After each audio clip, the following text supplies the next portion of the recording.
Well, hello. Welcome to another episode of Ask a Photo Pro. It's Carty. Today we look at photo reviews. It is your favorite day of the week. The day that I look at your photos. On the Discord. That's where we do it. Right here on the Discord. So if you're not in my incredible Carty crew Discord where we have almost... oh my gosh, we have over 800 people here submitting photos. I'm not showing the photos now, but I am just showing the absolute incredible amount of people in my Discord. Make sure that you are one of them. It is the fastest growing pro photographer community on the internet. So make sure you're a part of it. Welcome, everybody who is watching live. Thank you for being here. I appreciate you. Are you guys ready for this week's real photo reviews? Let's get into some real photo reviews.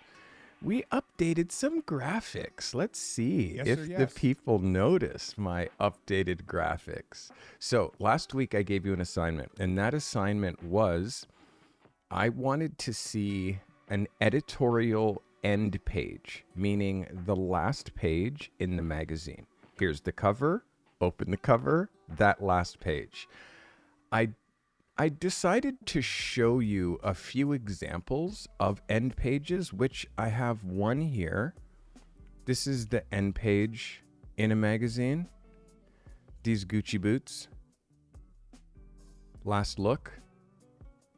That's in Vogue. And one more. I put one more example. And this is from a magazine called The Hunger. This is an end page from The Hunger. So just to show you what the assignment was, I asked you to shoot an end page. Not a back cover, because back covers are usually ads, but an end page. The deadline, let's go, Vicky, back for 6 months, baby. Let's go, Vicky. Glad you're back. Vicky. Let's go. Thanks for renewing, Vicky. I appreciate you. So the vibe is let's look at your version of end pages. Amazing. Starting with Gaming Saves Lives. Let's go. This is my end page submission. Shot locally at a rally protesting Utah Bill HB 257. Shot with the EOS 70D with the 15 to 85. Definitely need you with another lens, Gaming Save Lives, for sure. Because the quality that you're losing shooting with a lens that is 3.5 to 5.6 is a lot. I talk about that, and I've talked about that, but let's see your end page. This is good. I like this a lot. It definitely has something. The thing that I'm noticing is the color balance, meaning just how it's very yellow over here and here, but then this is right. I'm also noticing ISO 3200. It's got to be super high ISO, and again, it's because of that kit lens. You don't have the light to be getting to be doing the type of low light stuff here. And again, I've talked about this during some of the episodes. You can see how you're dealing with noise. You're dealing with noise in here. You're dealing with a really high ISO. I didn't see what your ISO was, but I can see that it's at like 3200, and that's directly because of the kit lens, especially because you're shooting at telephoto. My 85 millimeter is a 1.8. It's 1.8. Yours is at 5.6. That's 5 stops less. So what I can shoot at ISO 200, you have to shoot at ISO 3200. So this scenario, the idea is there. Although as far as the cropping, I would definitely like this child to be out. I'd like you to wrap this way and hit it a little bit more that way to just isolate 1, 2, 3, 4 people. I think this 5th person up here could be easily taken out. But this is a strong message and really great. Like, you definitely understood the idea of the end page, and amazing. Be happy and be proud of the fact that, like, you nailed the idea. You understand what an end page is. But also, I want you to realize that I talk about the kit lens all the time, and there's a reason that your kit lens looks like that. Like, here is my R5 set to shoot video, but I'm just gonna take my 50 off so you can see what it looks like. This is a 50 millimeter. This is what my 50 looks like. This is a 1.2. So look at how bright this is. Look at how big that is. Like, that's a 1.2. No lens on the camera, that's f1. 1/1, no light loss. So that's f1 when there's no lens on the camera. This is a 1.2. Now, the average kit lens looks like this. This is what 5.6 looks like. So how, like, that's the difference. That's the reason that you don't shoot with an 18 to 85 or an 18 to 55 or, like, literally. And I have people in the comments arguing with me. Like, I turned your show off the second that you said that kit lenses were bad. Okay, bro, keep going with your kit lens. Stay with it. I'm trying to help you. I'm trying to actually help you get better. And this is how you do it. And unfortunately, yes, you have to buy glass, but your lens is the thing that saves the image. It's the thing that makes the image. So if you're cheaping out on lenses, that's why you're shooting ISO 3200 in scenarios where you could be shooting ISO 400, ISO 200. And it's also affecting your sharpness. So, my man, I hope that that helps you. Again, you definitely, gaming saves lives, you definitely nailed it, and you understand what an end page is. I think shooting with an 85 straight up would have, like, nailed it. One step over would have nailed it as well. Thank you for submitting. All right, photography ruined my life. This is an end page submission from Photography ruined my life. This is a swimsuit magazine end page, Sports Illustrated style. Photography ruined my life. This is great as an end page. I definitely understand the vibe. Her body language is a little weird, the way that her hips are a little bit skewed. I mean, yes, she's pushing to hold on to this, but there's just something about the way that her body language looks. Her body language isn't right. There's something there. I definitely see it, but I would love her to be a little bit more straight up so she's not, like, she feels skewed and it's throwing her shoulder off. Also, the wet hair. I don't mind the wet hair, but it just looks kind of scraggly. It needs to be fixed either on one side or over the shoulders, or have her do like this and just let it reset. Small things like that. I don't mind the, like, sand on the bum and this kind of stuff. That's fine. But again, fix the bathing suit so the bathing suit isn't wedging her, so the suit actually looks proper. The suit is flipped here, which looks not clean. Also, yeah, just fix the tie-ups and, like, that kind of stuff. If you're shooting something that's at the level of SI, you got to go way further. Also, the horizon line is dropping right by the waist. We've talked about when you're putting someone up against the sky, try to get that horizon line lower, and that just features the person a little bit more. Those are the things I think that would have made this picture kill it for me.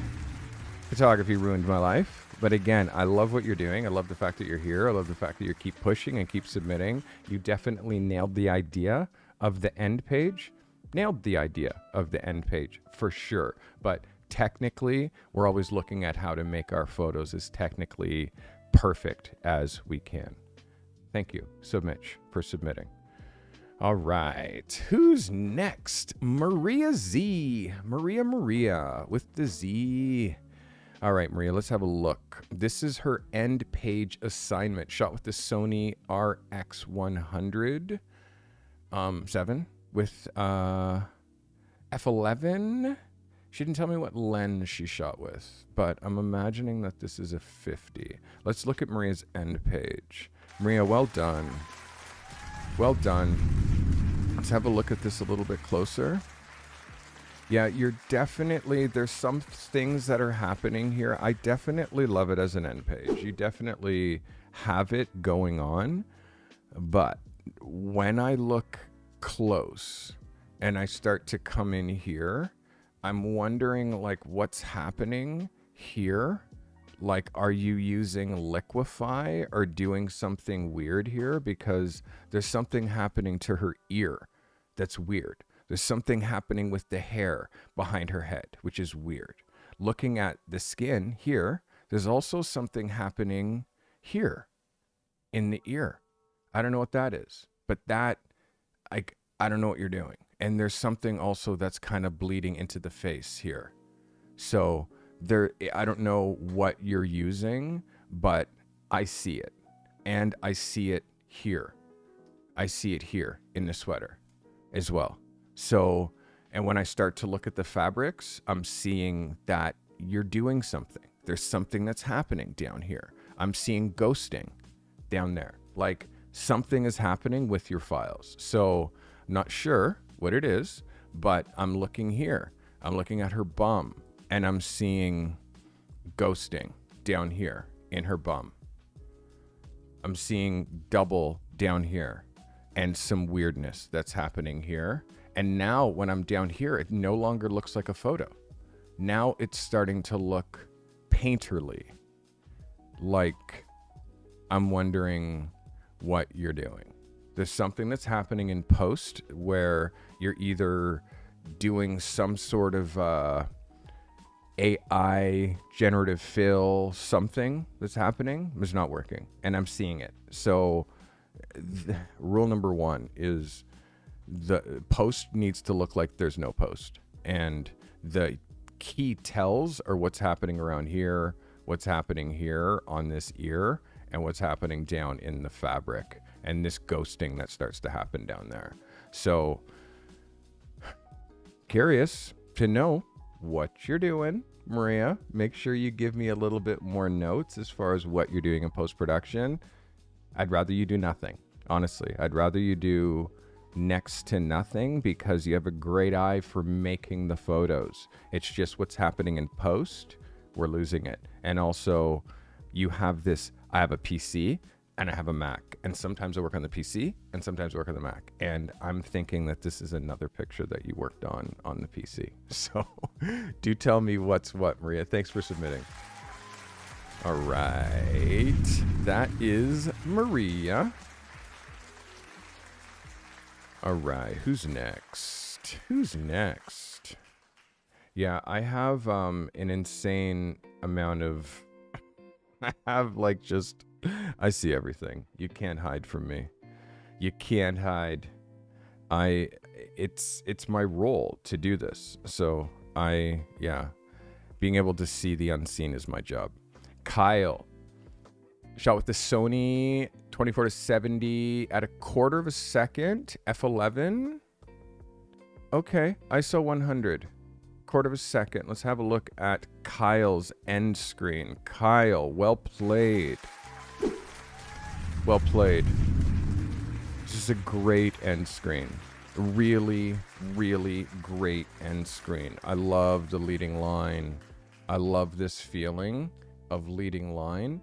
I love the hit of orange. I like the nondescript vision from behind a person. That's the thing. It's the end page. So seeing someone from behind, Yes, that's what I'm talking about. The fact that the snow doesn't touch here, kind of like I wish the snow touched the whole area where you're dropping in the frame. I kind of would have lowered you a little bit. Just have a look at this. If I punch in and drop you just a touch lower in the frame like this and cut out that area down here that there's no snow, like that's now the 9x12, and now we're starting to feel good for me as far as where the horizon line is, Kyle. But again, what's happening in this photo, what's happening up in here, this like snow area, the fact that he's moving, you actually got a walk on, he's not posing, looks super dope. This is great for me. This is a great shot. I'm gonna give you an 11, Kyle. It's the first 11 of the day.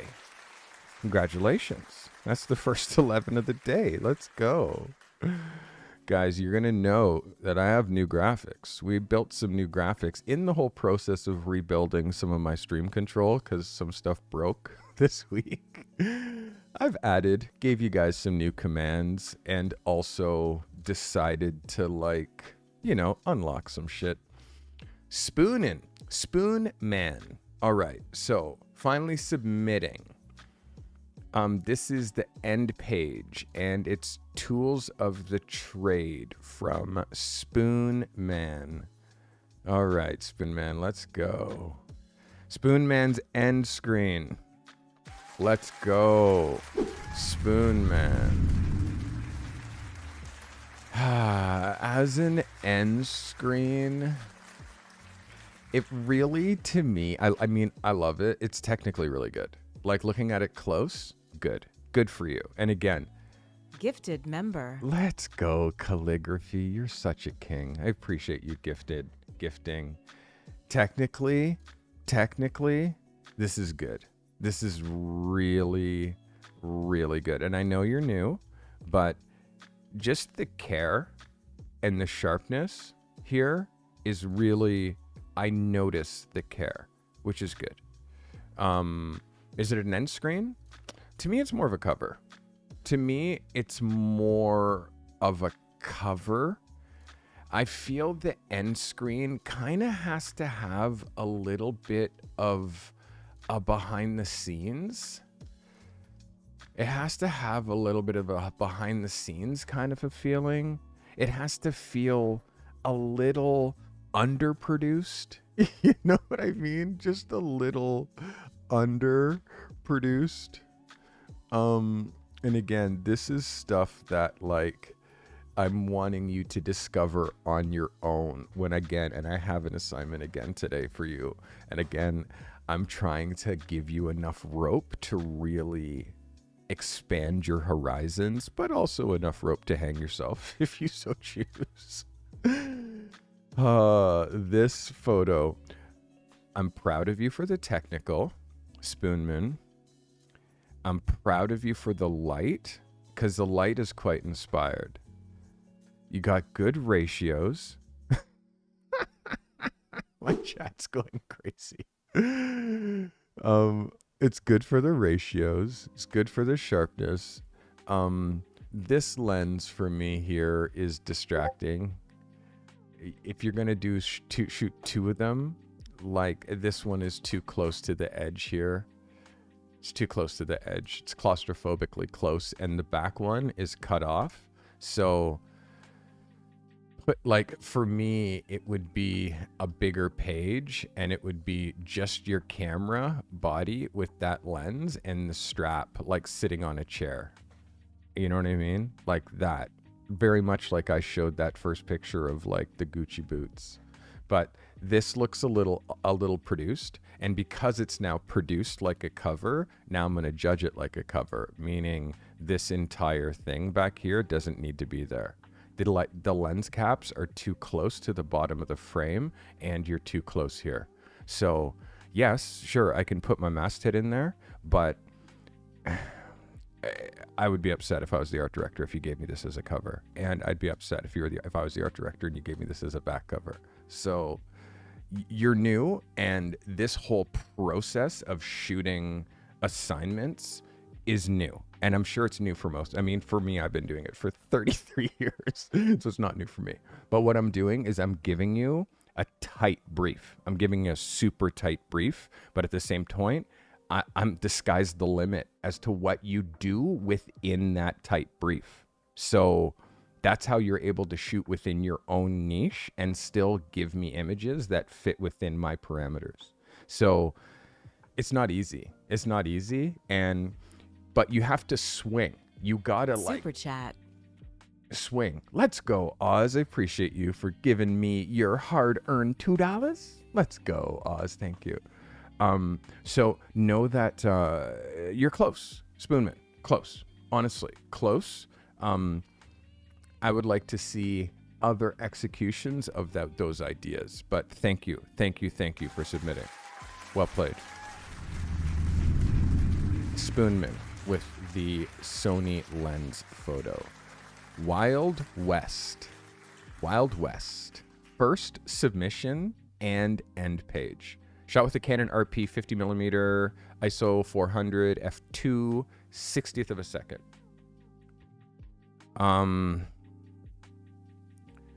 Wow. Wow. Wild West. The story that you included here, like, please send me a DM, by the way. I would love to talk to you just on a sidebar. Wild West. Holy shit, what a story. I'm not going to include the story, but this is a metaphor for your personal climb of life and what you're getting yourself out of right now, which, good for you. I see you, although we've never met. I'm so glad that you found me. I'm so glad you're here. This is Wild West. This is Wild West's end page. I like it. The ladder is really making a statement. The ladder is really making a statement. And I do appreciate that. And I mean, color balance, you know, white balance.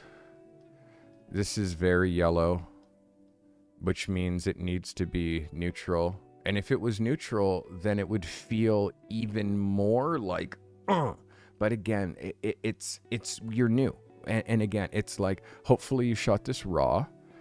And if you shot this raw, unfortunately, there's nothing white, black, or gray here to really grab the color balance from, but you can also auto color balance. You can also auto white balance, and you can also just use the light bulb, which is tungsten, or like around 3000K. Or actually, you'll probably have to put it up past 5500K to compensate for it. So again, just use auto, you'll see.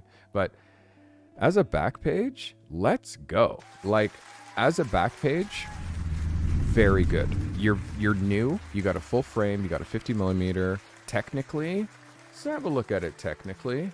Technically, for you, like, being early at this, good for you. Like, good for you. We're a bit close up here with the top of this ladder is a little claustrophobically close.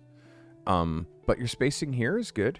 Your spacing here is good. The offset, this table does read a little bit crooked, and you can see your lines, because when you're shooting something that has straight lines, you have to be super disciplined, because you'll notice the lines, the bricks feel like they're sloping in, and at no point do the bricks actually go level.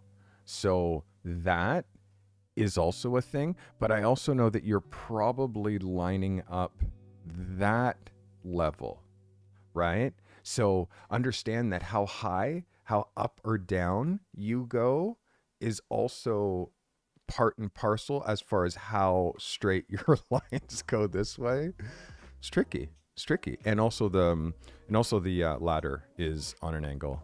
And because the ladder is on an angle, then now you have these rungs going this way, which is also playing with your eye of it going this way.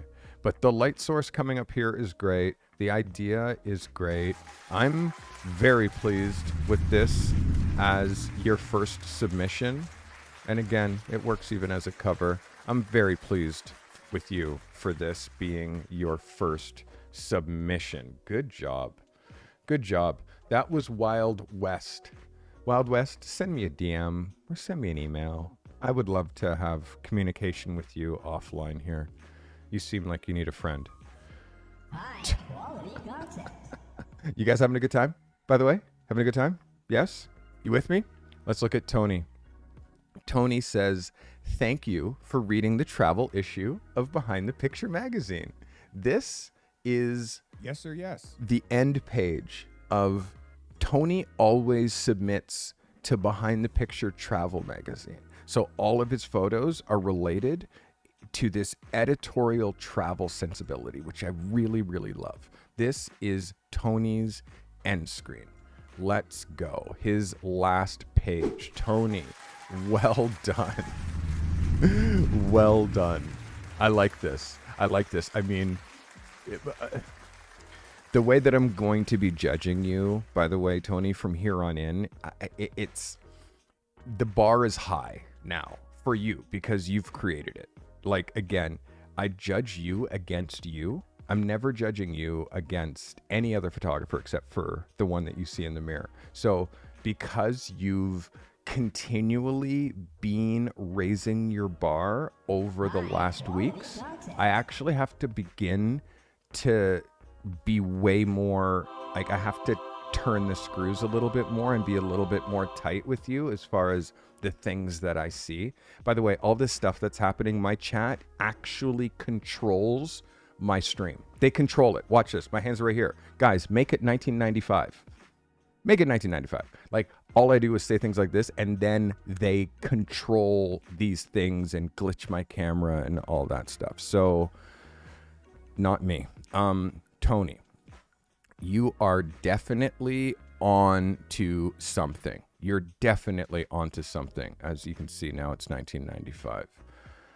But I'm going to show you what I see. And even down here in my little window, it's 1995. This is what I see, Tony. The first thing I see is where the wave is dropping through. I see this bump and this horizon line. It works okay for a cover. Like, as a cover, it doesn't hurt me as much. But as a back page, we don't have the masthead. The masthead isn't there anymore. So now all I have is what's happening here. Now, the movement and the expression in his face and the light and everything is like, it's right there. But from my perspective, you're too close. From my perspective, for an end page, it's too intimate. It's like, I want you to be giving me more of what's happening this way, more of where this water line goes, more of the boat coming in, and just make him smaller in the frame. Cut out this altogether and make this the top of the photo right there. Make that the top of the photo. Make those three boats up here the top of the photo. And now it's like the end of someone's day, and you're really zeroing me in on just look at how this photo looks once I cut away that upper part. Like, just there. Like, to me, that's the photo with giving me a little bit more water. Just a bit. And also where that splash is going, it's hard, man. It's hard because you gave me all water here. If you lower, it's gonna loft him and elevate him and make him look royal. And I feel like that's what you do to people. The fact that you're shooting him at the same angle that you're standing doesn't feel like Tony for me. For me, this one is lower than your standards, and your standards are incredibly high, as are mine. My standards raise with you. So close, Tony. This would be an 11 for other people, but it's not an 11 for you. I'm sorry, my guy. Sorry. This is what happens when you elevate. Every time you raise your bar gets raised. And every time you get better with photography, I judge you harder. Simple. Yeah. Tempo. Hey.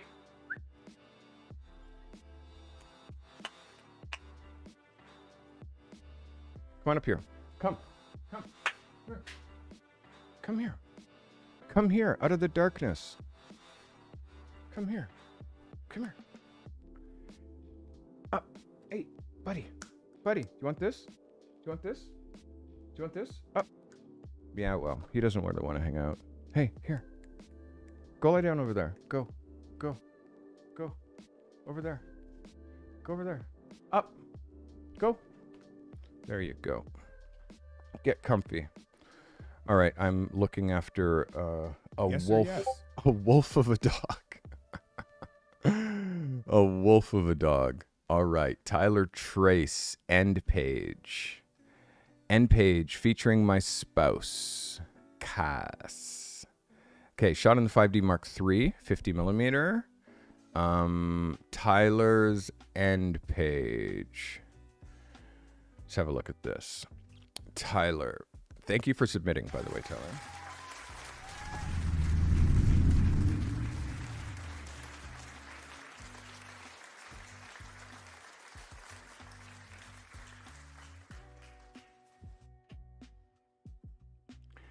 I'm not sure if this hits for me as an end page. I mean, it's a vibe. It's just, for me, it feels, it's an editorial thing, but as an end page, she's presenting too much. She's presenting to camera, which makes this feel more like an editorial page. If you had her in one of those dryers, if you had her like pulling her clothes out of the dryer and you saw maybe her butt and like she wasn't posing or paying attention to camera at all, closer. For me, that starts to get closer into like, yes, this is an editor, like this is an end cover, because she's posing, that it makes it so she's trying, and because she's trying, it makes it a little bit like it's just a little bit too much for me. I think that there needs to be a little bit more satire or a little bit more behind the scenes. It needs like one or the other in order to be an end page. Like, have her holding laundry and looking bummed out. You're too close up to her as well. It makes it feel very, again, it's very cover, very editorial. The assignment was an end page, and although it is a vertical, I think it misses on the editorial angle. And lastly, focus. It's soft. The exposure is low. Because it's not lit, you didn't light her. You're just using the windows that are in the laundromat. Because of that, we have like really not great light happening on her because it's just existing light. And I'm also getting that ugly fluorescent that comes down from up on the top that happens in every laundromat. So because of that, it's like if you're shooting indoors, you need to know how to use and master natural light indoors, or you got to learn how to light. But it's like for this kind of an idea, it's got to be like technically perfect as well. And when we zoom in on your photos, they can't fall apart once we go this close. They're not allowed to fall apart once I look at it on a 4K screen. And also you'll see we're getting this noise happening in the hair and in the skin because the exposure's low, because it's not lit. Even if you have a 50, you still need light. You still need light. Just because you have 1.8, it doesn't mean that you shoot at 1.8 because nothing will be in focus. You know what I mean? So again, I would work more on mastering natural light and just like getting your sensibility for exposure. And like once you kind of start getting through it to that, then start shooting inside and messing around with like existing light. I hope that helps you. That was a photo by Tyler Trace. This is hard drive recording with his end screen. hard drive recording with his end screen. Hard drive. Thank you for submitting. Thank you for submitting. Hard drive, I definitely see what you're doing here. As an end screen. As an end screen, is this flying for me as an end screen or as an end page? For me, I definitely see the top down lighting, but I'm missing like, this feels, I don't know if this feels like an end screen because it like the food's not cooked yet. So it's like a beginning screen. The food isn't cooked yet. So it's the beginning of something. What the end screen would be in this situation for me is just the T-bone left. Just the T-bone. Bits of grizzle here and this knife and a fork down here, or them stuck in the table. Like someone just cooked and destroyed a steak and put down the remnants. That's an end page. And it's funny. So to me, it's like technically like I see the idea and this is why these assignments, it's like, this is editorial photography. This is what it feels like. Like your art director gives you an assignment. You think you have it. You go, you shoot it, you bring it back and he looks and he says, no, not at all. That's not it at all. You totally missed the boat. Shoot it again. And you have to go and shoot it again at your own expense. So this is why we have tethering, and this is why clients call in remotely and are watching your shoots via Zoom and all this stuff, like, because they need to know that they're getting exactly what they asked for. For me, this is a before.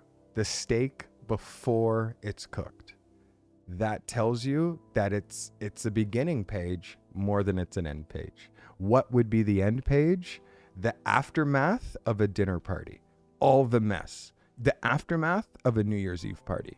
All the mess, all the garbage, all the stuff on the ground. Like, that's the end. That's the end page. I hope that registers. So I think, although you're close, and although I definitely would have loved to see a reflector in here to kick in just a little bit more detail there, the top hard light, it's inspired, but it's not making this steak sing the way that it could. This needs to really be like melting off the page, and the super shallow depth of field that's happening on the steak doesn't make it melt off the page. So it's tricky with food. You can't shoot food the same way that you shoot portraits. There has to be a little bit of depth and a little bit of like oomph to it.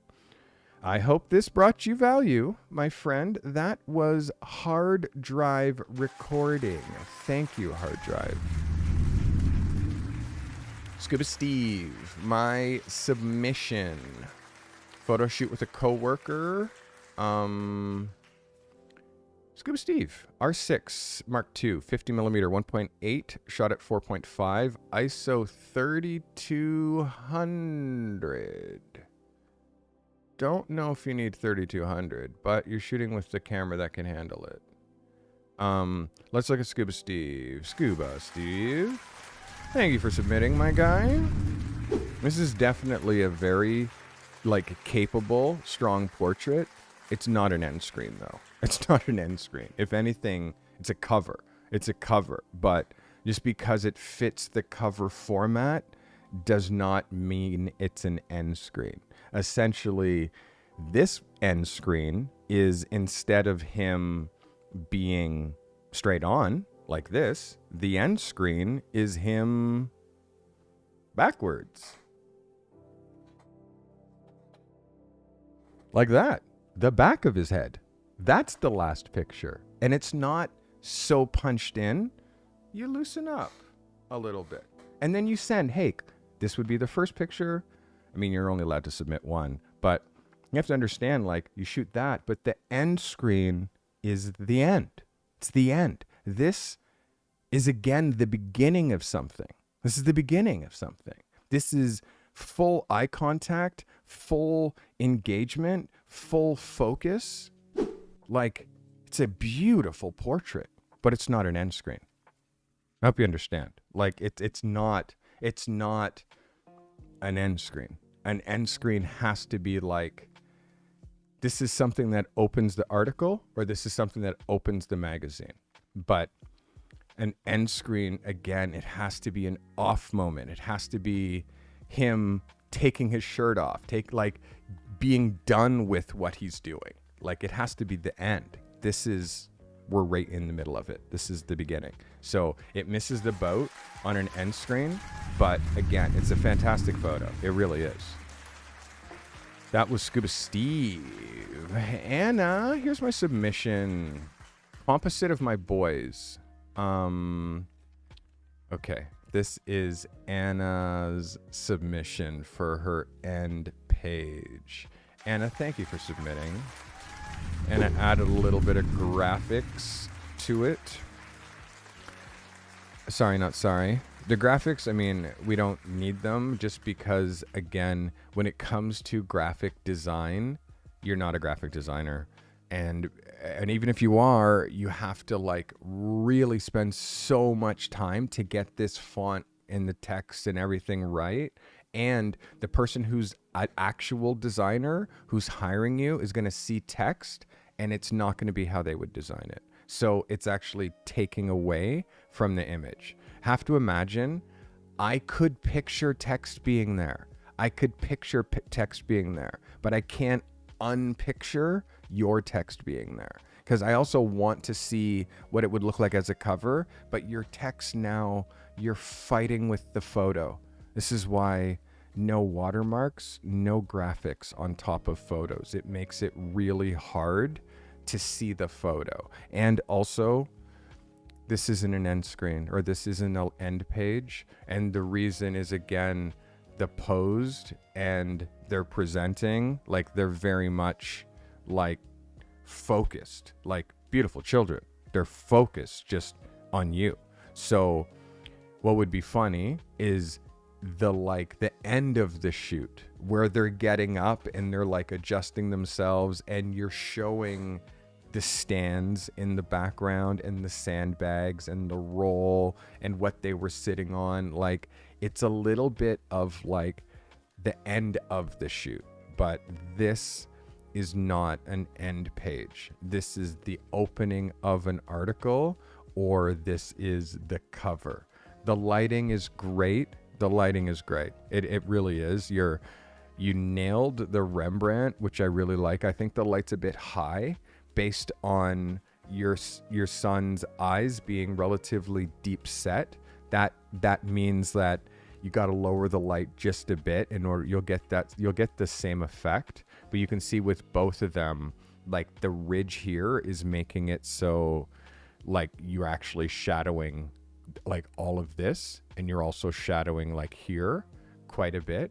So again, it's a small thing, and also the height of that light is also affecting, just giving a little bit of this here under the eye, which, and again, a little bit of that darkness in here. The lighting is great though, Anna. The graphics we don't need to see. And also, he's too close to the edge.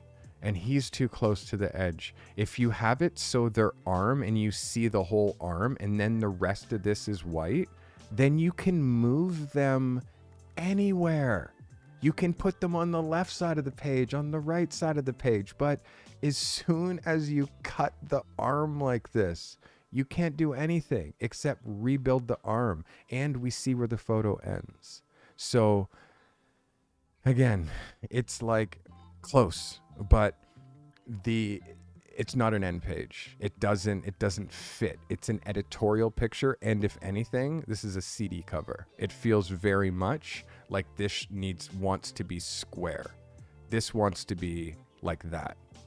Do you know what I mean? So there's a balance between the graphics, one son and the other son. So it goes 1, 2 graphic, 1, 2 graphic. There's a balance there. And also, his arm being cut here is way less noticeable when it's cropped this way. When you see it this way, it's painful. So again, Anna, you're right there. You have like a Rubik's Cube and you have two sides that are fixed. And it's just like sometimes when you get one side, now you've messed up that other side. So I'm always trying to keep you in the flow and watching all sides. It's hard, but that's why you're here. You got this, Anna. You got this, girl. Good job. Anna, let's go. All right, who's next? Who is next? GT Richi. So GT Richi, hotel boudoir session, end screen. End page from GT Richi. End page. Thank you for submitting, by the way. End page. It's I'm on the fence. It's a lovely picture, natural light, nice Rembrandt lighting on the face. The eye line is pushed a little bit high. This eye line, it's aiming where her nose is almost. It's like a little bit off the axis. Like it should be lower, not quite as high, and it should be more towards us. This makes this eye look like she's rolling her eye up in her head because you're showing the under white right there, which is kind of a no-no. Means that, and also the goal is to have the eyes track in the same direction that the nose tracks. You see the direction that her nose is tracking, but her eyes tracking that way. Her eyes tracking in. So small thing, but the light is really nice. The focus is really delicate. I like the single light source. Where her arm is going out of the frame into nothingness and this arm is clipped, that's hella distracting because you have this other hand in. I don't know. The crop is a little weird, and I don't really think that this flies as an end screen. I do know it's Hotel Boudoir. I do know what it is, but does it fly as a last picture in the magazine? Not really. It's still a little bit too try hard. It's a little bit too, like, it has to be just a feeling of, it's got to be a kitschy photo. Like a bed with just her feet coming out or like something like that. It's got to be something that has like just a little bit of, you got to take the piss out just a little bit. She's trying too hard. Because she's trying too hard, I mean, it's the last thing that a person looks at before they close the magazine. You gotta not be so serious. You've just looked at 600 pages of pretentiousness. You know what I mean? So that last page is gotta be funny. It's gotta be a little bit light. And I don't know if we've hit the mark with this being light. It still feels like feels like part of the editorial, but not. It doesn't feel like the end page. Despite it being a great photo, just do me a favor, work on not cutting off hands. Like, look at how when I go, like, it's just weird when I do this. You see that? How frustrating that looks for you? Like this, just this. And my other hand, watch, my other hand's right here. And look, I'm gonna cut my watch. Like, it's like you have to include limbs, and when the elbow goes out and then comes back in like that, also like you want to follow the arm, you want to see. It's why I keep my limbs within my frame, and you don't often see me reaching within. Like that brings myself like out of the frame. You know what I mean? We need to see hands. Like that's part of the nuance of like portrait photography. I hope that helps. Try not to radically cut hands like that. It actually, like, just look at how hard that is for you to look at me keeping my hand like that. See how hard that is to look at? That's what we have to watch when we're shooting our stills. Cool. Now that you see it, you can't ever unsee it. Yes or yes? I hope that helps. All right, let's look at Thomas. That was GT Richi. Let's look at Thomas W. This is Thomas's end image of a outdoor camping or gear magazine. Still trying to find his niche. Shot with the DJI Mini Pro. End page from Thomas. Let's go. I don't mind this at all. I don't mind this at all. This is actually really strong. Thomas, I really like this actually. I don't mind this at all. There's a couple of issues I have, which is where you're dropping your subject. Like this dead center business is very... the dead center business is very first day photography. You know what I mean? Like you're literally drawing like 2 lines there and just putting your subject dead center. So we need to get the compositions a little bit more advanced than just dead center. Like, look here, drop this down here. Drop this over here. Drop it down here. And allow the rest to be ominous. You did definitely get the idea of the end page. So I see this as an end page, but where, and again, I know what you're doing. I see this circle of trees here, and I see how all the trees are going out at a different angle. Yes. I see all of that. Understand that I'm also a visual person, and I understand why you composed it that way. But still, our eye, when we don't have to search the frame to find the interesting part, when we don't have to search, when it's so rudimentary, when it's just dropped there for us, okay, so that's it. I don't need to see it anymore.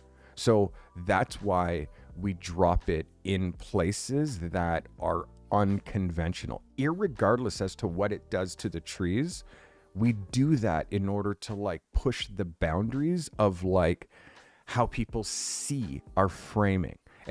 We're taking a stand on something, and dead center composition is not taking a stand. It's giving people what they're used to seeing, and that does not create friction. And because it doesn't create friction, it's not memorable.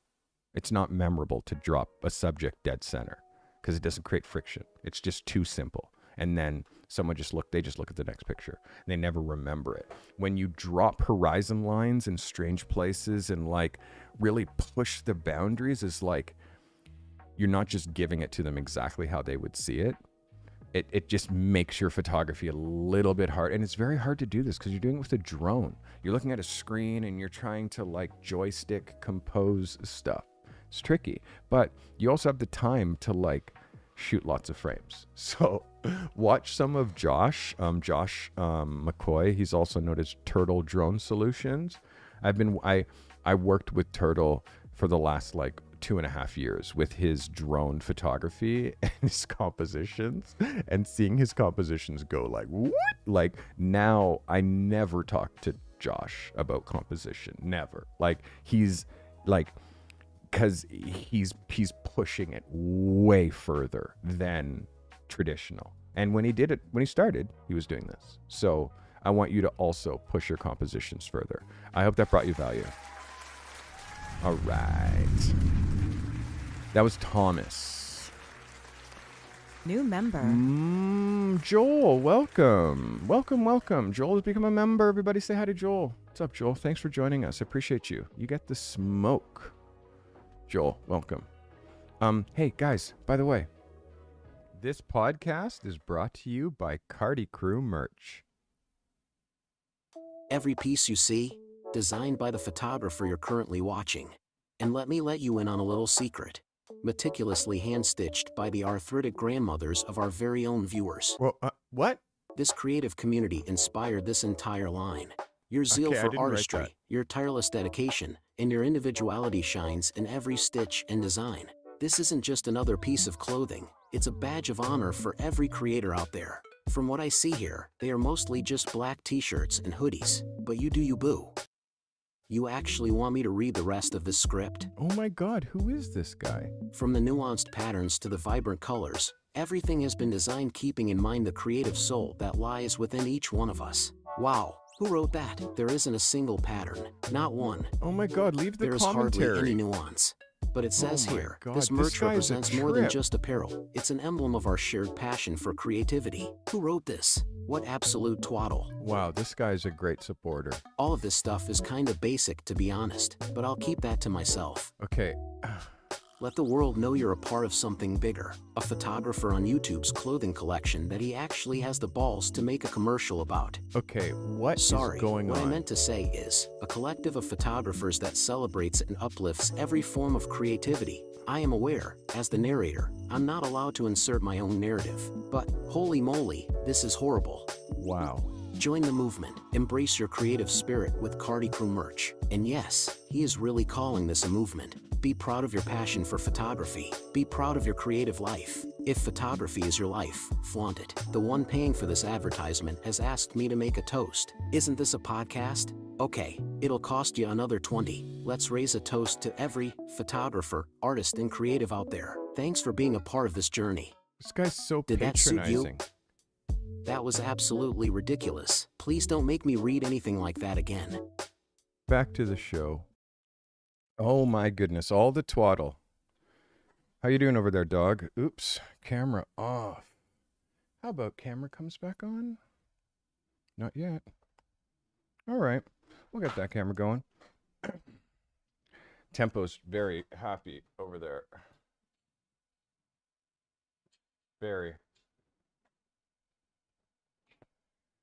Ah, dogs. Dogs. Dogs. No, no camera, eh? All right. Well, I tried to get it going.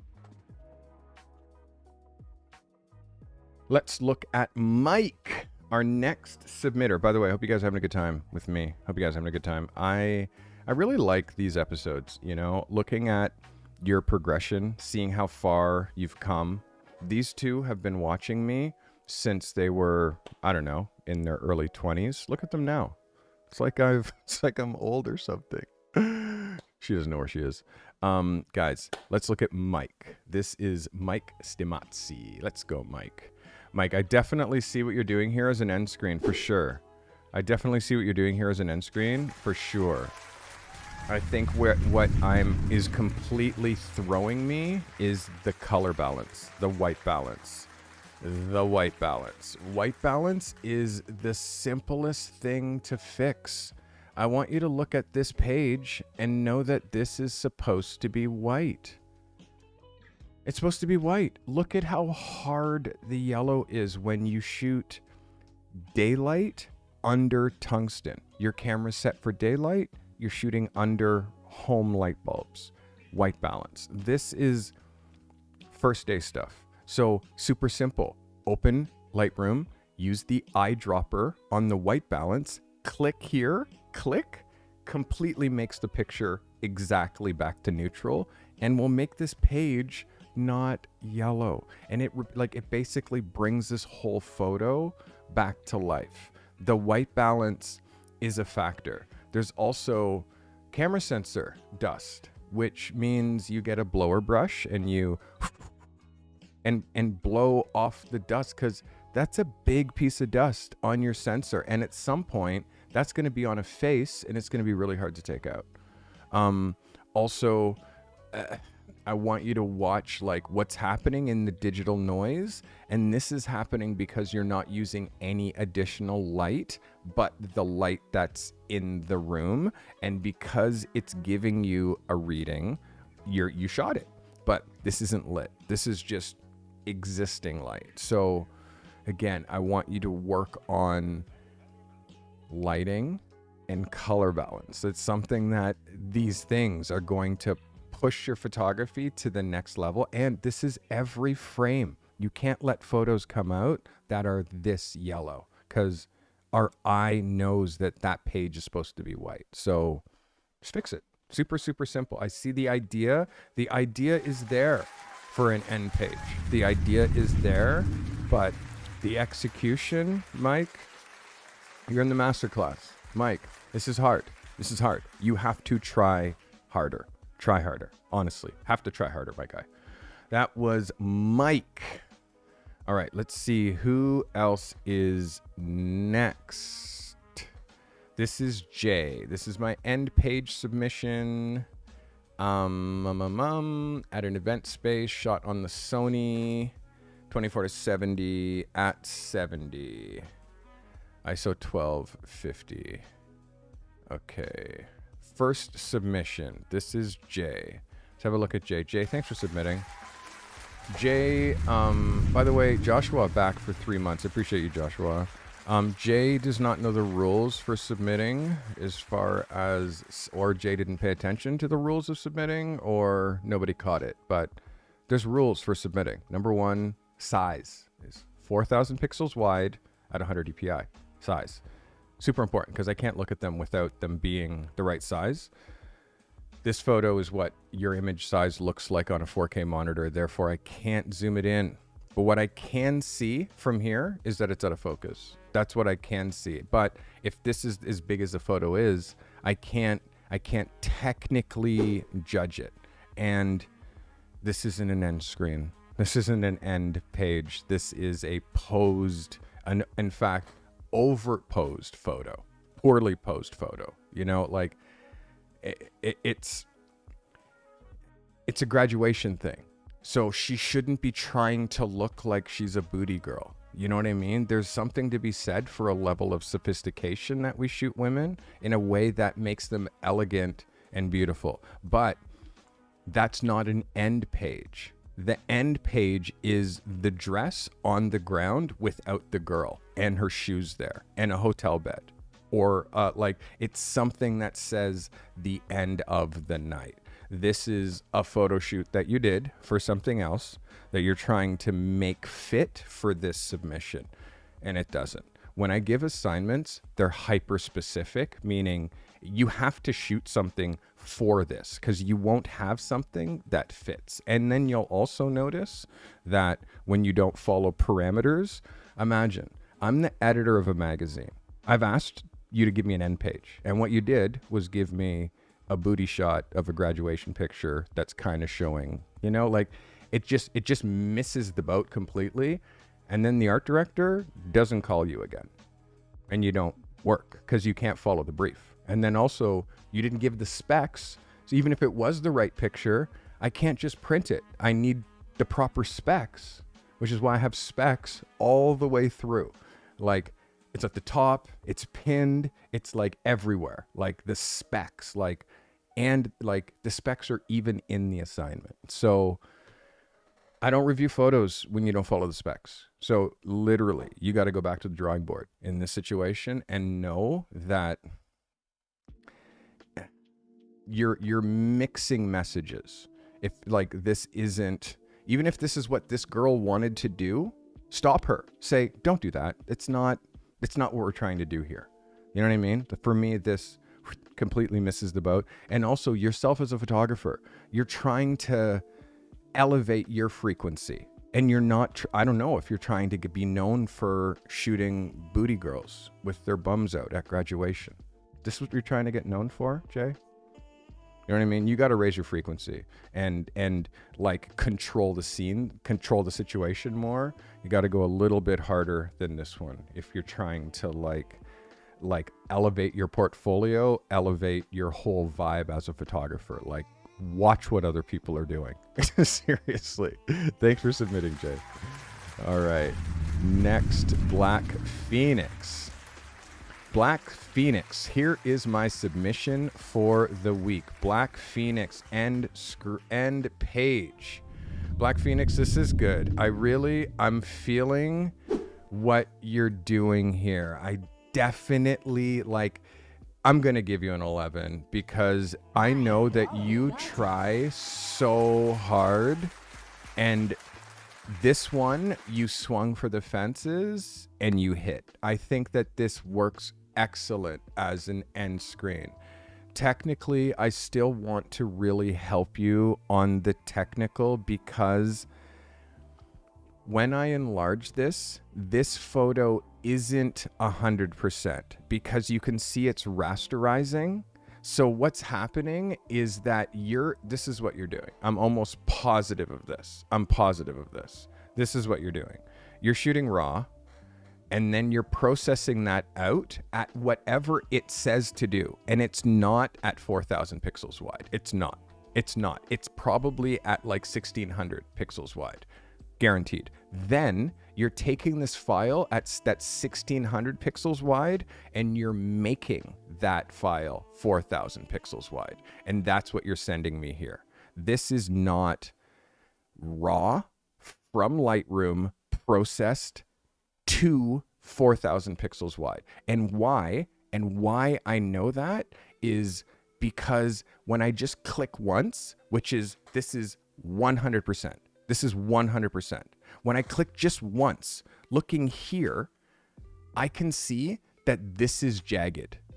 That I can see that you don't have all the data. I can see that it looks like a JPEG, which means it's something that was 3 times as small that you've upscaled to. So you're not taking something that's massive and making it 4,000. You're taking something that's massive, making it 2,000, and then upscaling it to 4,000. So we're still not there with the post-processing. Still not there. But you definitely nailed it with the in-screen. I can see you cursing. You're cursing. You're cursing in chat. I know you are. But you're closer than you were last week. You're closer than you were. You're like, we will get you there. We will get you there. We're going to get you there. Literally, this is why I said message me, as I'll walk you through it one-on-one, honestly. Black Phoenix, you hit it.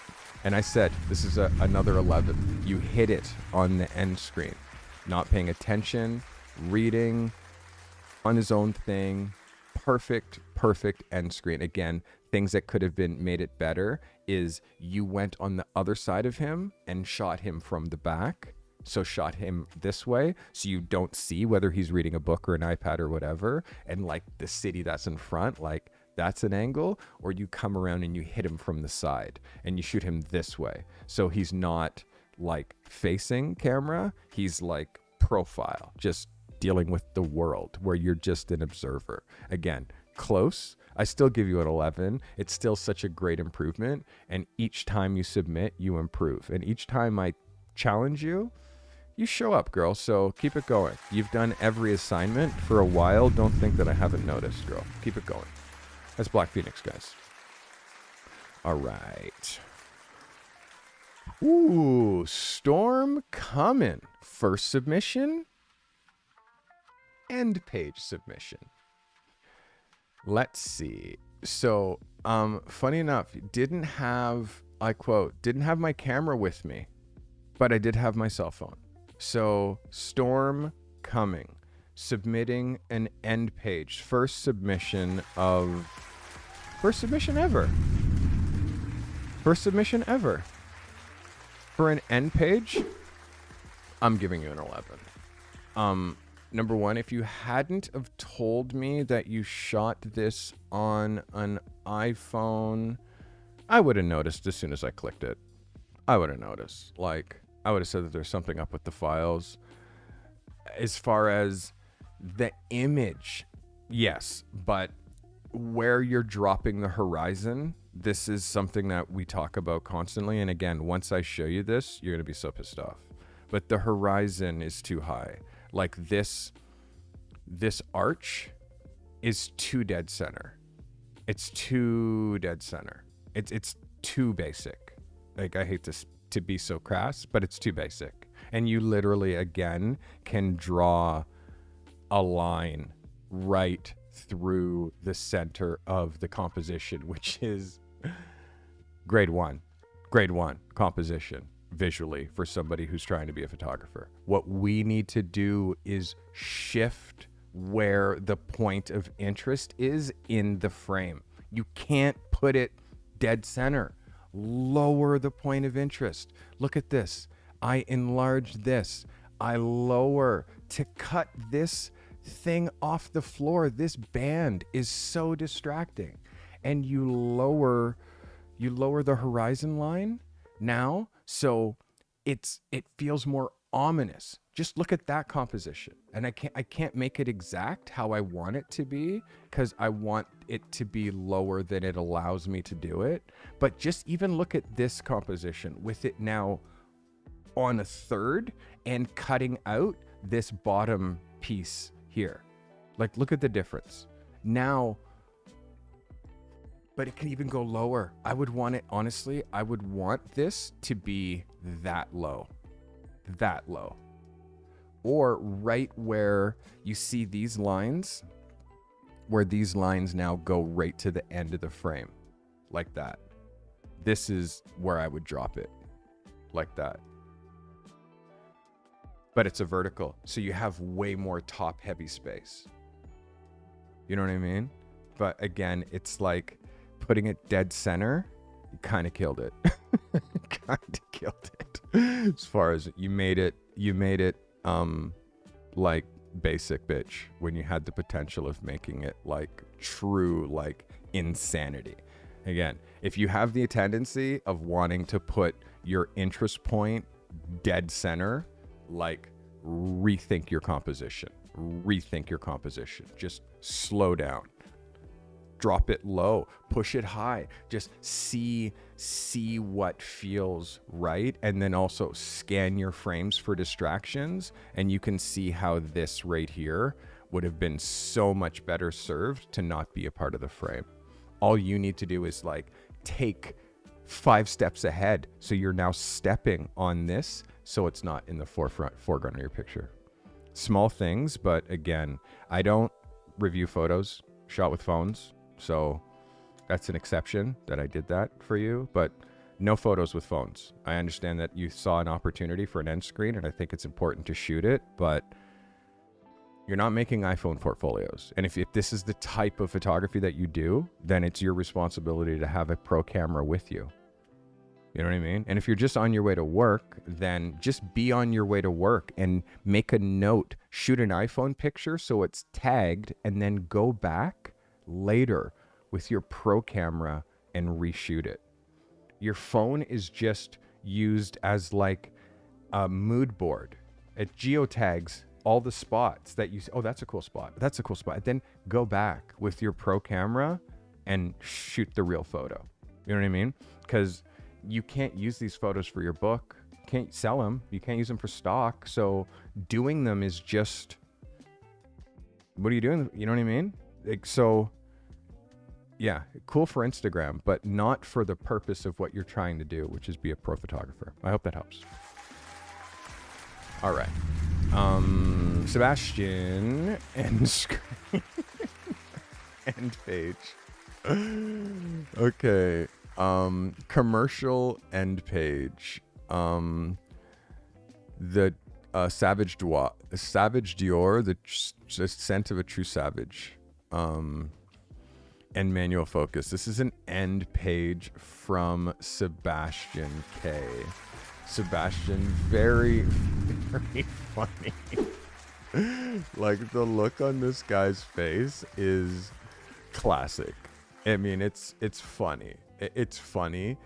Is it an end page or is it a cover? Like, it feels very front cover, or the opening of the editorial. It feels more that than it does an end page. This is the kind of bloke that you shoot him pissing on the seamless. You know what I mean? He just looks like a bloke. An end page, no. But a commercial photo, something that you could use in there. I see where you're trying to go. As far as it being as far as using it as a commercial photo, your light needs to be way more inspired than what almost looks like on camera flash. Very like at camera position light, very flat light on him, very flat light on the product. The product, there's a little bit of focus thing. You can see now that this product, you could have shot this product after the fact. super, super sharp and just shot him doing the reaction shot and then put them together afterwards without really noticing anything, and have like similar light on both of them. But for me, the light that's on him, it's a little bit, it's too simple. It's too simple. You have to craft light. The black background, I mean, I also see that you use this technique where black really isn't black. And again, I love black to be jet, like jet black, like you see here. You know, so that feeling that it's not quite black, like this vibe versus this. Like, to me, I know it's a technique, but know that there's going to come a time when you need to know how to do 100% Dmax. And I think that, I don't know. I think that it's a little crutchy what you're doing, meaning you're relying on a technique to kind of get you through some technical issues, where I'd rather you learn how to fix the technical and do this perfect so you can really excel. I see the idea, Sebastian. I think that we kind of missed it as the end screen, but you swung for the fences like you always do, which I love. So keep swinging for the fences. It's a cool idea. I think you could have shot that separate, and then you could have made it a little bit bigger. And like that could actually, you could have played with scale, made this like a huge bottle, and then he's like, there's a reaction to it because now it's bigger than it should be. Anyways, ideas after the fact are always 2020. Thanks for submitting, Sebastian. All right. Who else do we got here? Who do we got? This is Lynn. Oh, no, I missed Tom Fox. Tom says, this is behind the picture, I can't even spec. Behind the Picture magazine, Urbex edition. That's what I was trying to say. So this is Urbex, which is like Urban Explorer kind of vibe. This is a back page from Tom Fox photo. Tom Fox. Back page, love it. As an end page, you 100% get the 11, my guy. You get the Taylor Swift. This is it. Yes. It's interesting. I mean, I'm such a dick today. I would have put this a little lower.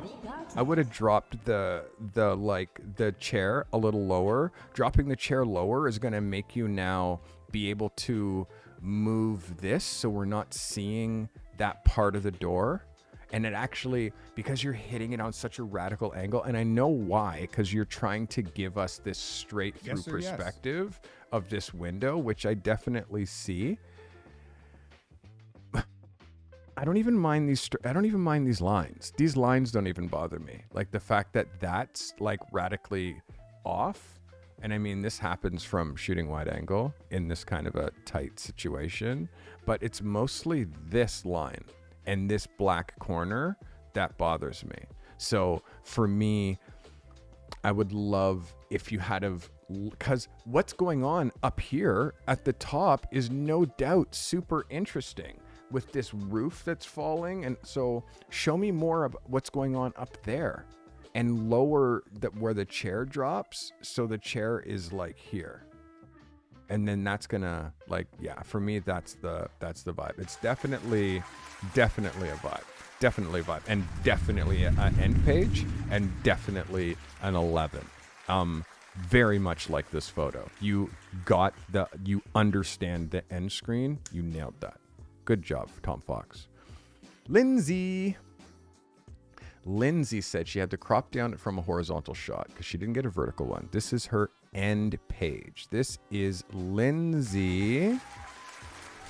Lindsay as an end page. Yes, I'm going to give it to you as an end page, but it's a little close for me. Like, it's a little claustrophobically tight. Like, it would be a little looser. It would be a little looser as an end page. This, for me, works as a cover.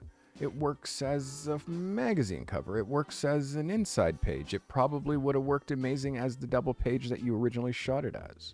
Because you're trying to repurpose something that you didn't shoot specifically for the end page as the end page. You said in your description that you shot this as a horizontal originally. You're trying to crop it and repurpose it for this.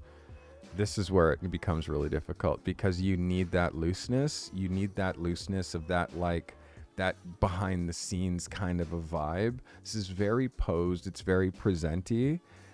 It doesn't work as an end page as much for me as it works as a cover. It's a great shot. Cool treatment, although we are getting a little gray. We're getting a little gray in here. Gray skin.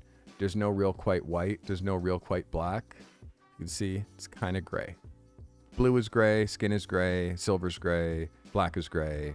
There's nothing there's no pop. So this is called low contrast. So again, would love to see the raw file, would love to see the whole image. And I think you cropped this one too much. I know what you're trying to do, but not an end page, but definitely a great photo. Starting to feel like I'm gonna have to rethink my assignment for this week for you guys. Honestly, I think I might have to because there's been a time before where I gave the same assignment twice because so many people missed the boat. Big Brother Les with an end page submission. Les Carty. It's my older brother. Les with the end page. Les, this is an 11. This is very, very, very close. Like, this is such a difficult thing. Same sort of vibe with you. Like, I want this one to not focus as much on like drawing mom, and like I want it to be the whole area where you're painting. Like I want to see what the light looks like the top light, and you not looking at or not paying attention to camera. You're just focusing on this, and it's like a tripod shot through a window or something like that. Like I feel like this is almost too intimate, and because it's so intimate, like it leans cover of an art magazine, although we don't have enough light in here on the hand, like a reflector or something like kicking in here to give us just a little bit more light on the hand, because the exposure here is definitely I would call it under by like half a stop, and in here it gets almost under by like one stop. Now I know that you don't want the white to blow out, but even the whitest area down here should be like perfect white. It's grayish. So exposure, and again, I want to see, like, I know the picture that I see, even if it's loose enough that you're just seeing half body and like, you know, top down light paint, like I see it. I'm giving you an 11 like I gave you in the beginning. I feel like this is on the edge. I see it. I could see it as an end page. I could. And I'm giving you an 11 because your photography is leveling up. Your photography is definitely getting better. And the idea, like now I'm like, okay, Les, like I'm going to keep nudging you harder and judging you harder because you're on the cusp of something right now. So, by the way, my brother's a painter, not a photographer first, but he does this because it's part of like, he uses it to promote his businesses. My brother is multi-talented. And the reason that I'm a photographer is because I could not do what my brother does with a pencil. Brother, great submission. You leveled up on that one, like definitely. And I'm seeing your brain, you're making new connections.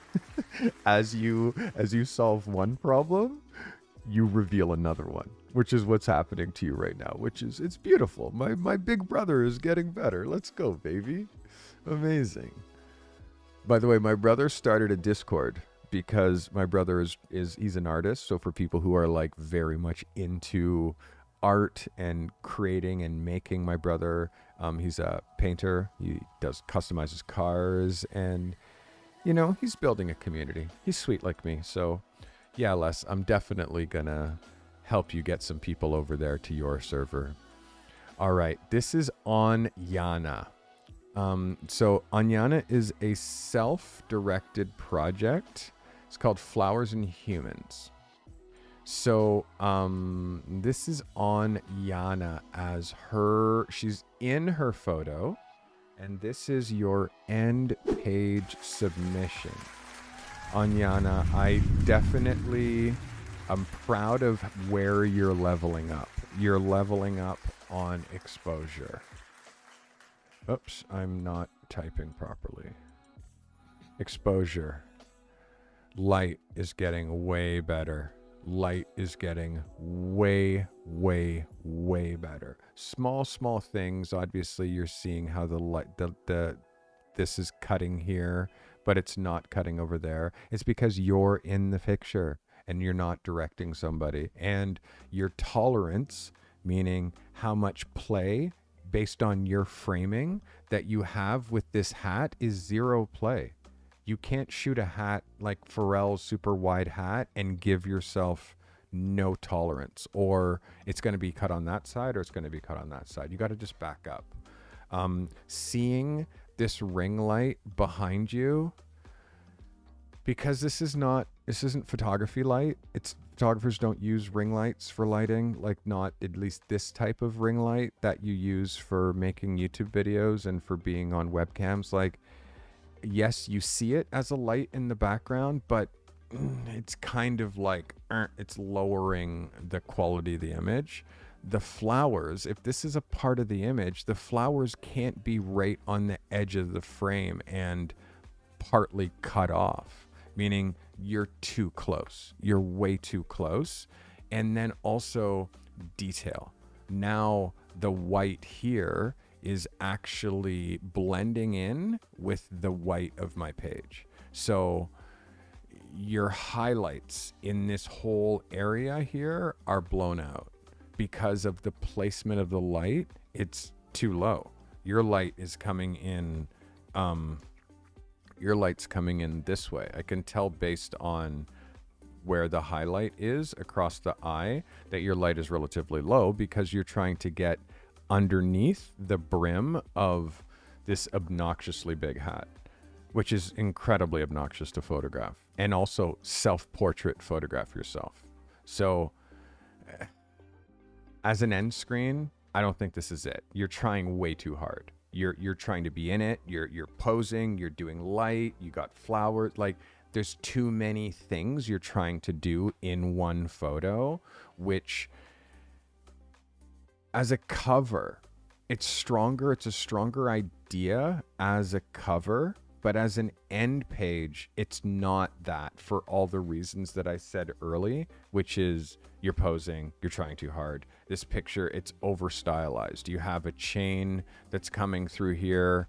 We have this mask thing on, this stuff that's in the background, the flowers. Like, there's too many elements. I don't know if you're hiding, if you're wearing the bala because you want to be anonymous, or you don't want it to be you, or if this is something you're going to be doing on other people, but you didn't have anyone else, so you did it on yourself. Like, you can see how when you're shooting and you're using yourself in photos that are supposed to be portfolio photos, it ends up becoming, it's an exercise, but you end up not being able to use it.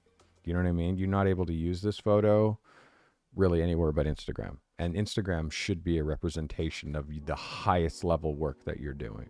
So, Onana, I think that you tried too hard. And again, you could have shot just the hat, just the flowers as a still life. And that could have been the end screen. I showed Gucci boots on a saddle for Playboy. Take that, like, you get 3 elements, put them together, shoot a still life in an editorial fashion. Like, there's a way to do it if you don't have a subject. It doesn't have to be you in front of the camera. I said you could do it, but when you do it and then miss the boat, it just means you're going to have to do it again. All right. So again, this week I had my assignment like set. Like, I knew exactly what I was going to tell people to do. This is Donna. This is her product image for this week's assignment. shot on a Rebel. This is for Donna's end page. Let's have a look at Donna's submission. Donna, you're definitely fixing your horizon line, but I'm not sure if this reads as something that I would say is an end screen, because you're trying too hard. Like it's too styled. And unfortunately, like the items that you're shooting, I know that you're shooting products and trying to be a product photographer, but the items that you're shooting are just like, this background is tacky. I just want to be super direct. The background is tacky. Like this marbly kind of fake marble. It's no, not a thing. The fan is tacky and Asian inspired. Again, looks like you just went to the dollar store, grabbed something. Oh, that's cool. Put this in a photo. Tacky. It's not a thing, and it's not raising your needle. And then lastly, these sandals with this puffy business. This is a sandal that might have been in style 10 years ago. And if they're brand new right now, modern right now, they're hella ugly, and they're not moving the needle. So the horizon line, yes, you got, but clipping the edge of the sandal here, the prop boxes, it just looks like you're trying so hard to do the things that like an Amazon photographer shoots. And we're trying to get you to like the highest level of product photography. And I say again, look at Behance and search product photography. Oops. I gotta log in. Product photography. Boom. Log in.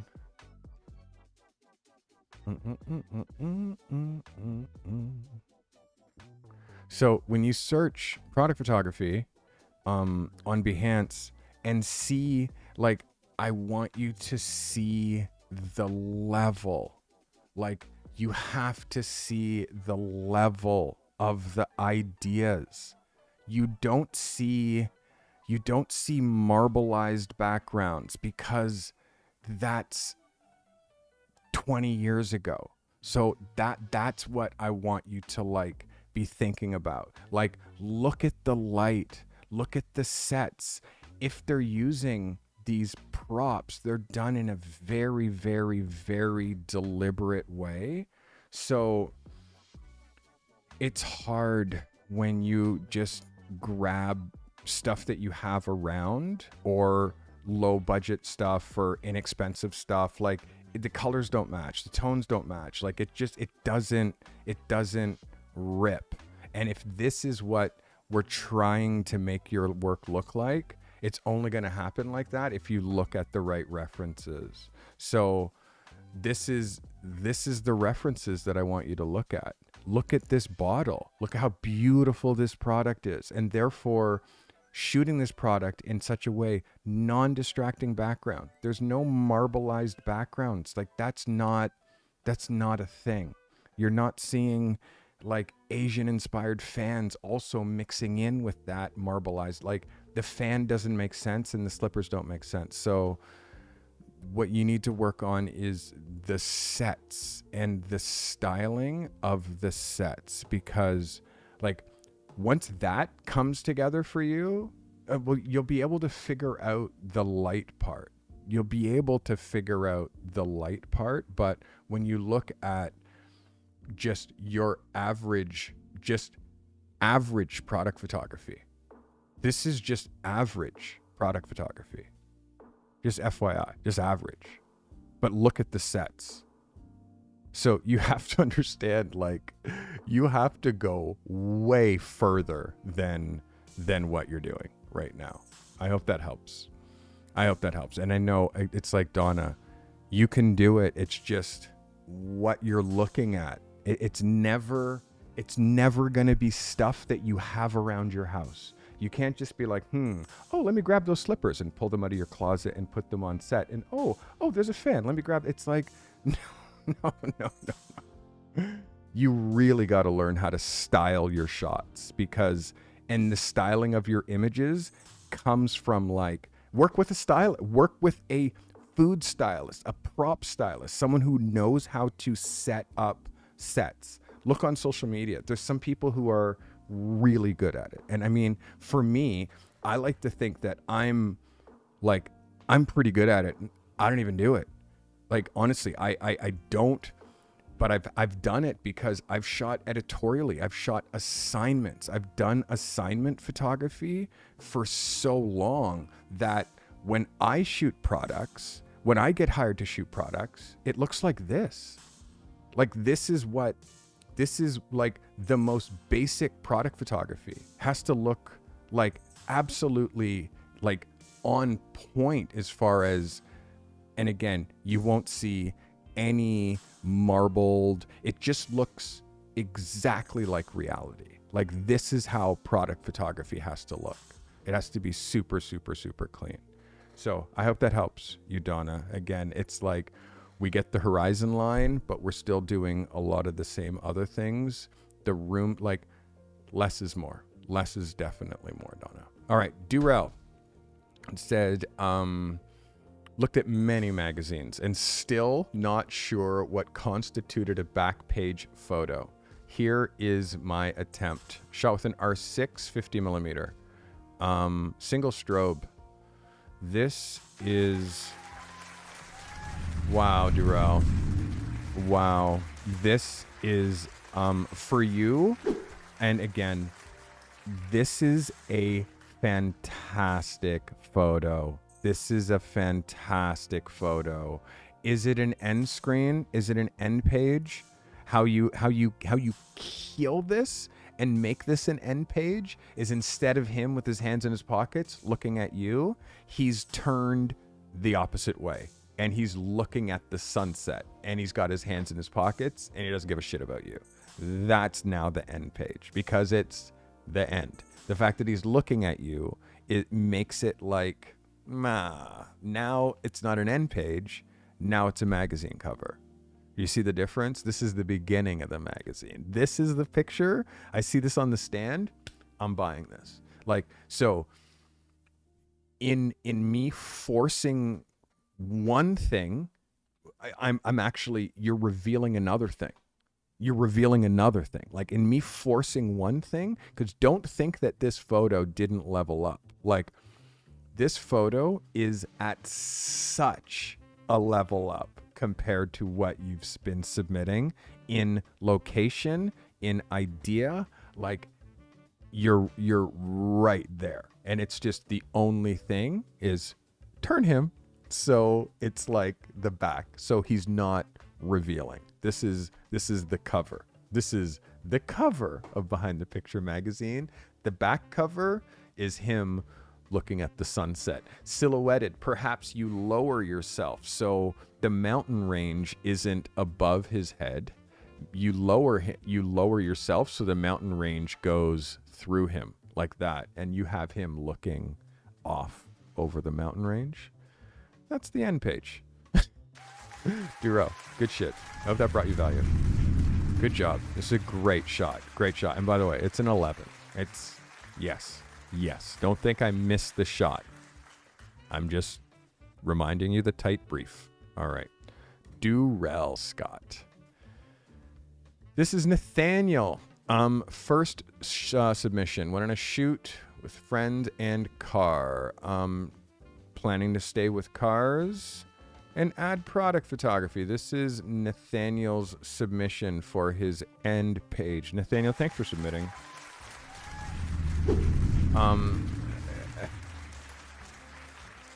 This is, there's three shots here. And the thing is, I see what you're doing, but there's too many photos here. And I'm going to show you. Number one, there's this photo that happens right down here. This photo that's happening right here. I'm not sure what this is, but this is a photo that you're giving sensor space to. You're literally giving sensor space to. So watch this. This also up here is another photo, and I'm not really sure what you're doing up here with this smokestack growing out of the car. So that's another photo. And then there's the photo that we care about, which is the one that exists in a third of your sensor across the middle. So to give it to you a different direction, how about that? Oops. My bad. How about this here? And I just raise this just like this. And then I do like this. And I do like this. And then I do like this. Just like that. Hey, look, there's the photo. Using all the sensor. But guess what? It's definitely not an end page. It's definitely not an end page. Because an end page, you'd see the end of the car. The car would be going away. The car would be driving away. Or it'd be the trunk of the car, which is the bum of the car. The end of the car. The trunk would be open. There'd be racing boots. There'd be helmet. There'd be your gear. There'd be something. There'd be something that says this is the end of the magazine. This is not it. And also, you can see you're making 3 photos in one. 3. You are making this photo, which I don't understand. You are making this photo, which I don't understand. And you're also sandwiching this in the middle. So,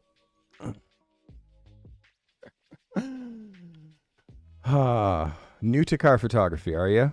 New to car photography, are you? Have a look at Dreadfully Blessed, his car photography.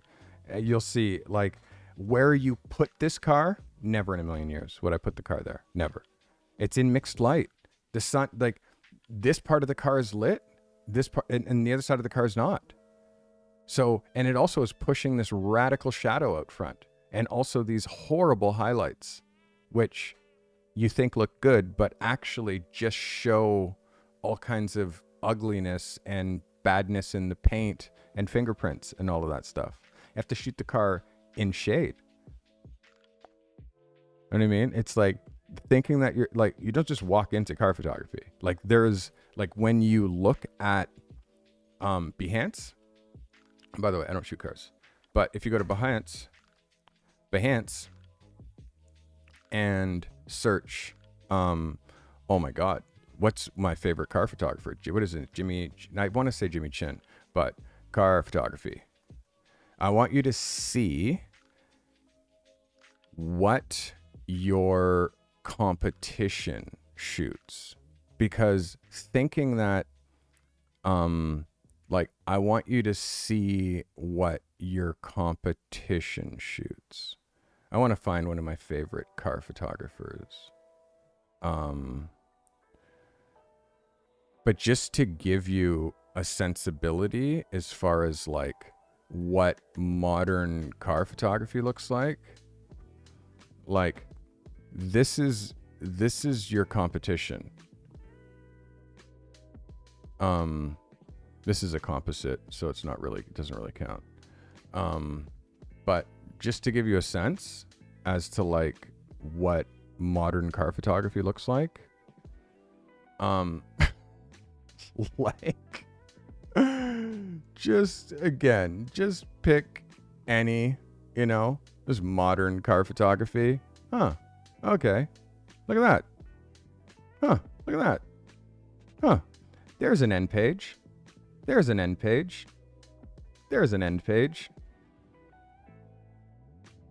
It's modern car photography. So, understand that the bar is at a level that you don't even know what the bar is if you only are looking on Instagram. If you're only seeing Instagram, you don't even know what the bar is. Honestly, this is car photography, bro. This is car photography. So if you're trying to be a car photographer, okay, so let's look at, I said, your competition. Know that it's... Do you understand how good you have to be a professional photographer? Do you understand how good you have to be? There's no mailing it in, man. You got to be mental. So, for me, this... You got to look at the right stuff. You got to look at the best car photographers in the industry. And you'll start to be like, oh my God, I see. I put 3 photos in one here. 3. It'll start making sense to you the way that it makes sense to me, like so quickly. As soon as I see it, I'm like, no, sorry. Again, it's like I'm trying to, add a little bit of humor, poke a little at you, because unfortunately, photographers are the most egotistical. Let's go, Stefan. Welcome. Photographers are like, do you know how dope I am, man? I'm so. It's like, bro, I've been shooting for 40 years. Welcome. 40 years. Professionally for 33. And I don't even say that I'm good, bro. I'm just getting started. I started shooting for magazines when I was 23. I'm 53. So, and I'm starting to get there, So this is a journey. And I'm not knocking you by showing you the mistakes that you're making. I'm helping you. And I'm also putting you on the road of what you should be looking at in order to help your photography go from here to here. You got to look at the right stuff. If you're looking at Instagram, it's why your stuff looks like what it looks like. Joshua, end page. Joshua, let's go. I love this, Josh. I love this. Love this. It's a little off, but I love it. It's a little off. You're going to see the distance between here, in here, and here, in here, and how it's skewed. The entire thing is pushed that way. When you look at it centrally, like when you draw now, where is it? When I put my gutter up the center of this photo, like that's the absolute center of this frame. So you can see it's off. The window's off. Where you put the tripod, where you're it's off. You need to move over a couple feet. And then like it becomes, because you can't give us something that it's supposed to be symmetrical unless it's perfectly symmetrical, because you see there's people like me that exist in this world, and I am an absolute savage for Gifted detail. Member. Let's go. Stephen C. Gifted 5 goddamn memberships, Stephen. Yo, stop it. You immediately stop. Buy camera lenses. New member. Buy camera lenses. Please stop gifting memberships. Buy camera lenses. Stop. Thank you, Stephen. Stop doing that. Stop it. Joshua. Yes. Joshua, you're such a deliberate photographer. You don't do anything by mistake. You're very deliberate. As an end screen, 100%. This is an 11 out of 10. 11 out of 10. And it is an end screen. But it's also one of those pictures that would also work as a cover. You can see it works lovely as a cover. Lovely. There's a couple of technical things. I mean, obviously I talked about the spacing. There's a little bit of exposure in here that I would love to be up a little bit. There's some exposure over here that I'd love to be like down a little bit. There's obviously this burnt out in when you shot that, like in shooting this, you notice that the lights got too hot, right? So then you had to pull back with the recovery and pull back with the like shadow highlight, which is kind of dulling this area of the photo and also this area of the photo a little bit as well. So it's tricky. Like when you're doing light trails, those light trails are going to come in way hotter than the rest of your photo. So it becomes a little difficult to, bit difficult to balance the exposure. But overall, man, I'm still giving you an 11 out of 10. I'm still giving you an 11 out of 10 on idea and an 11 out of 10 on execution. And I'm proud of you, Joshua, because you hang it out there. You take risks. And like 9 out of 10 times when you take a risk, you hit it out of the park. 9 out of 10 times. It's just, I want you to make sure that even if you're taking a risk, still be super disciplined with like the technical stuff that you know. You remember the shot, pink outfit, ski hill, all the way biased to one side of the frame. You had to fix it in post, like things like that, where you're so on the high art, it's almost like you miss rudimentary things. You know what I mean? That's just stuff that I want you to, and again, the more reps, the less you miss is what I'm trying to say.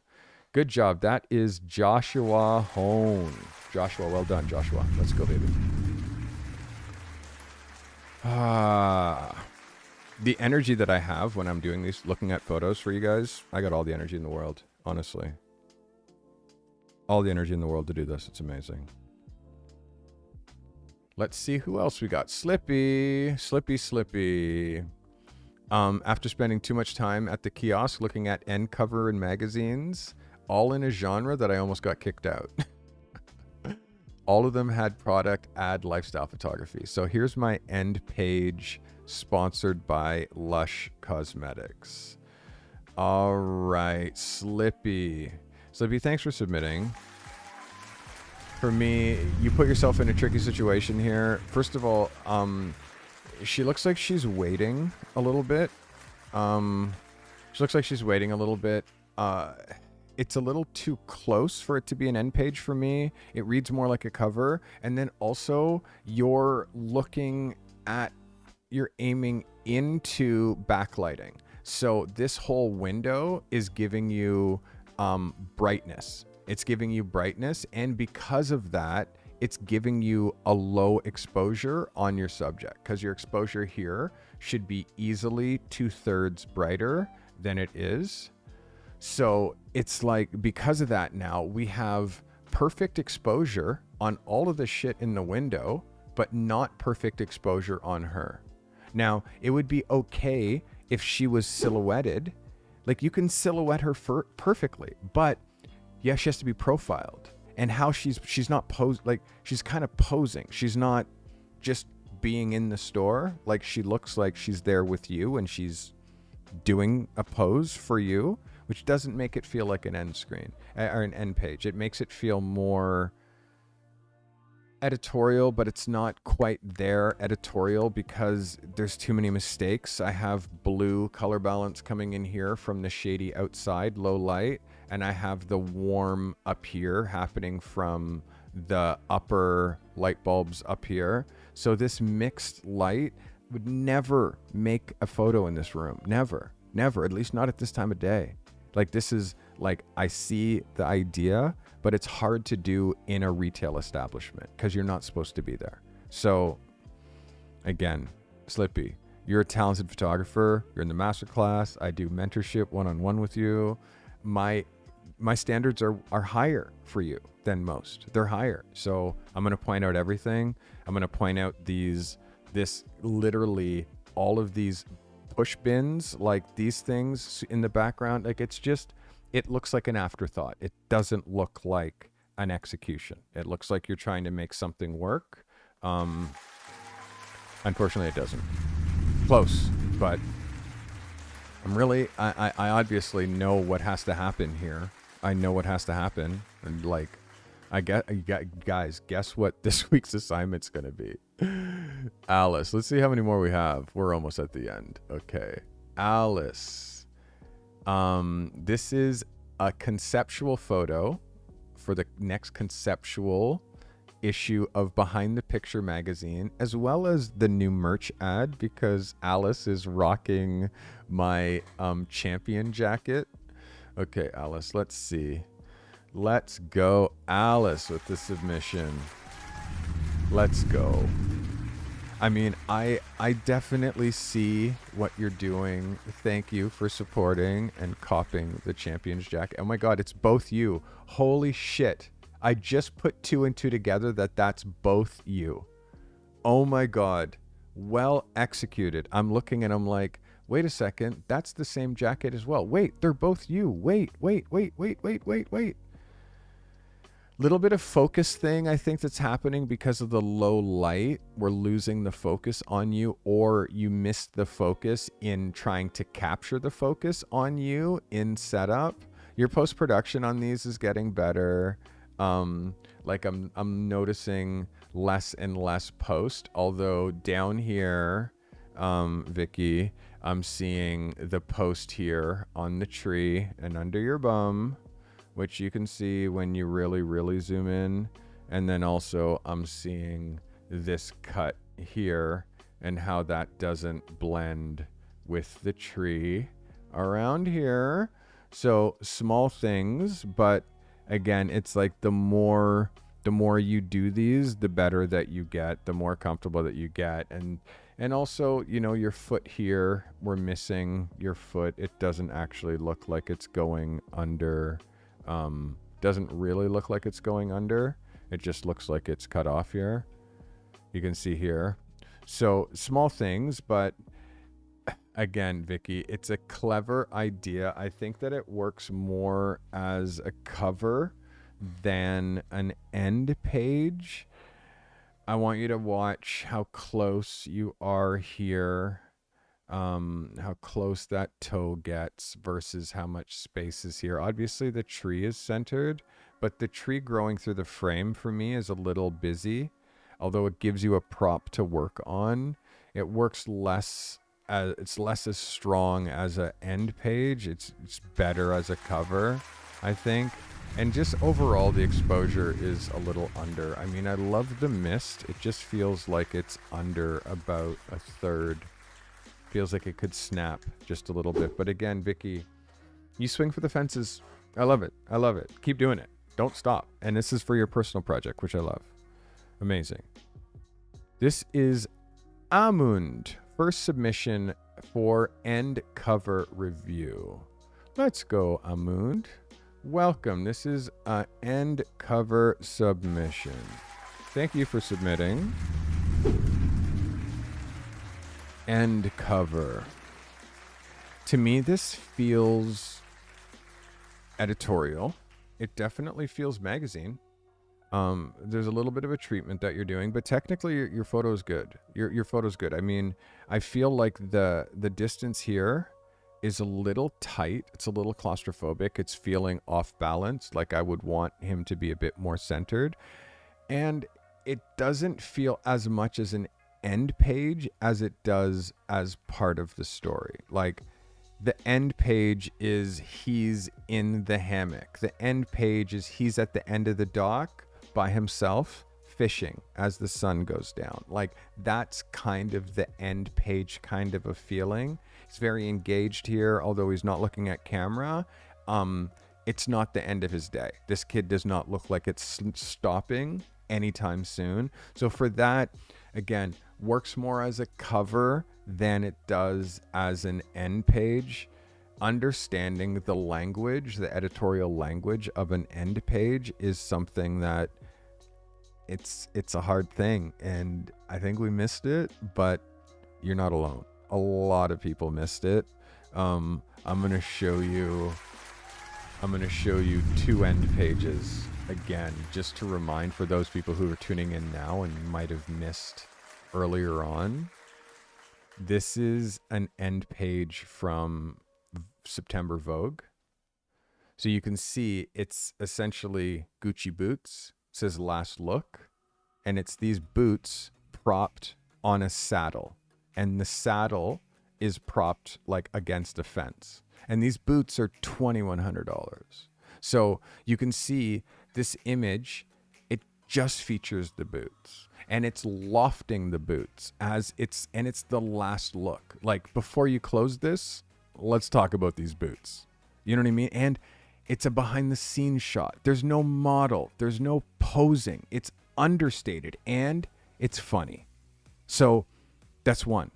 That's an end page. That's what an end page in a magazine looks like. There's so much nuance there, and you can rarely repurpose something else as an end page. So here's another one. This is from Rankin's magazine called Hunger. This is an end page. And it's somebody's back, and they have a tattoo, a very specific tattoo that's a message. So and it's behind, it's someone's back. It's their back. It's the back of the magazine. So like, you can take it literally. There's so many different ways to hit it, but so many of you just over your head. You know what I mean? Like, it's not a portrait. It's not someone looking dead at camera. Like, there's so many things that it's not. And like, I can't tell you what it is, but I can tell you what it's not. Do you know what I mean? It's tricky, but this type of nuance and understanding how to speak this language is making you a better photographer. Even trying this assignment is making you a better photographer, because it's forcing you to think. It's forcing you to think like an editor. What would the end page be? How could, like, this is, if someone gave you this as an assignment, this is something that you should be able to be like, oh yeah, you could do on the end of one of your photo shoots. Like, when you have experience, I could be dropping you end pages. Oh my God, I could give you 30 of them. You know what I mean? 30 ideas. End page, end page, end page, end page. You know what I mean? But you have to like step out of yourself in order to be able to wrap your head around it. Step out of yourself. And you also got to look at some end pages, baby. You can see magazines are my culture. This is my language. Magazines are my language. Seriously. I speak magazine, which is why I shoot for magazines. Okay, let's see. We're down to our last few photos. That was Amund. And again, Amund, very, very, very good effort. Very good effort for your first submission. I think you're going to do very well when I start giving editorial assignments. I think you're going to do very well when I give cover assignments. Those ones will be easy for you. Those will be easy. But some of the harder ones, lifestyle, hard assignment. All right, let's go. Dan. Submission for magazine end page. Starbucks, bought a mug, developed a concept, did not intend to submit this, but circumstances made it happen, was the premise. All right, Dan, thanks for submitting. So,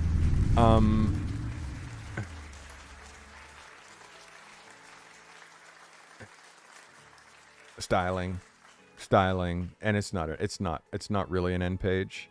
It's not really an end page. Shooting black beans or brown beans on a black background without light meter, the right light and the right light technique.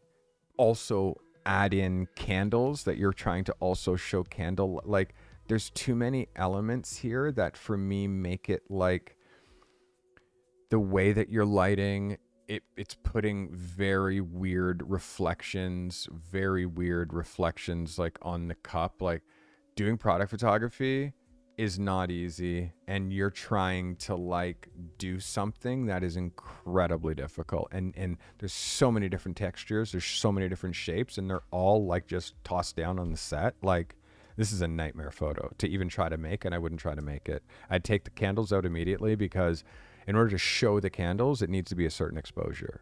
So you got to take that out. Also, the black background offers you no contrast to the inside color of that cup. So why would you put something that's black here against something that's also black when you're not giving an insane rim light there? And then why pick a cup that has such a weird texture, which makes it hard to get this kind of a highlight on it? Would never pick this cup. It's a nightmare. And then I'm not sure what these are, but these don't look flattering. They don't look edible. It doesn't look like food. So I don't know what they are, whether they're cookies or pieces of coal. Like, so because they don't have enough light on them, you don't know what they are. And because they're not food styled food, which are perfect hearts, not flat, not squished, no crumbs, like you're just opening up so many problems trying to make a photo like this. And then a coffee without the right amount of light on black, this whole thing ends up being like, you kind of gotta really squint to see what it is. Because when you do squint, you see 3 lights, you see a little bit of light here, and you see the cup. When you look longer, you're like, oh, there's coffee there. And it's about coffee. So that's your coffee beans got to hit. So for me, this one kind of misses, and it's definitely not an end screen. Again, look at coffee photography, and you'll see it's like it's at such a level, and always the thing that is the thing that you'll notice always is contrast. This is Rohan. Ro was my assistant for a good while, but you'll notice contrast. Anytime people shoot coffee, you'll notice light background, dark beans. So you notice the beans.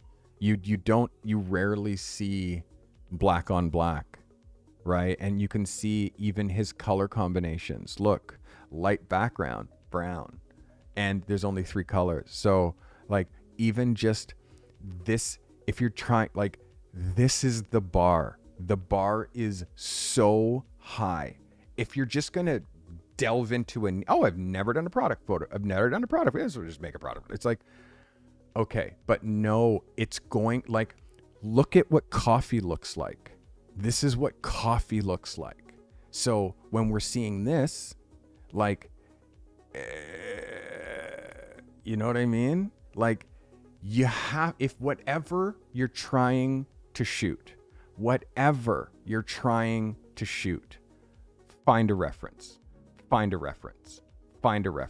because you'll learn food styling. You'll learn all of this stuff when you go trying to find a reference. When you don't try to find a reference, then you're just doing something that you think is cool, and it's usually never that case. It's usually never cool because you don't know. So how could you do something cool if you don't know that space? Food photography, coffee photography, car photography, like all of these things that you're seeing people try to do end screens on, they don't know the photography and they don't know how to do an end screen, and they're smashing that together and trying to submit.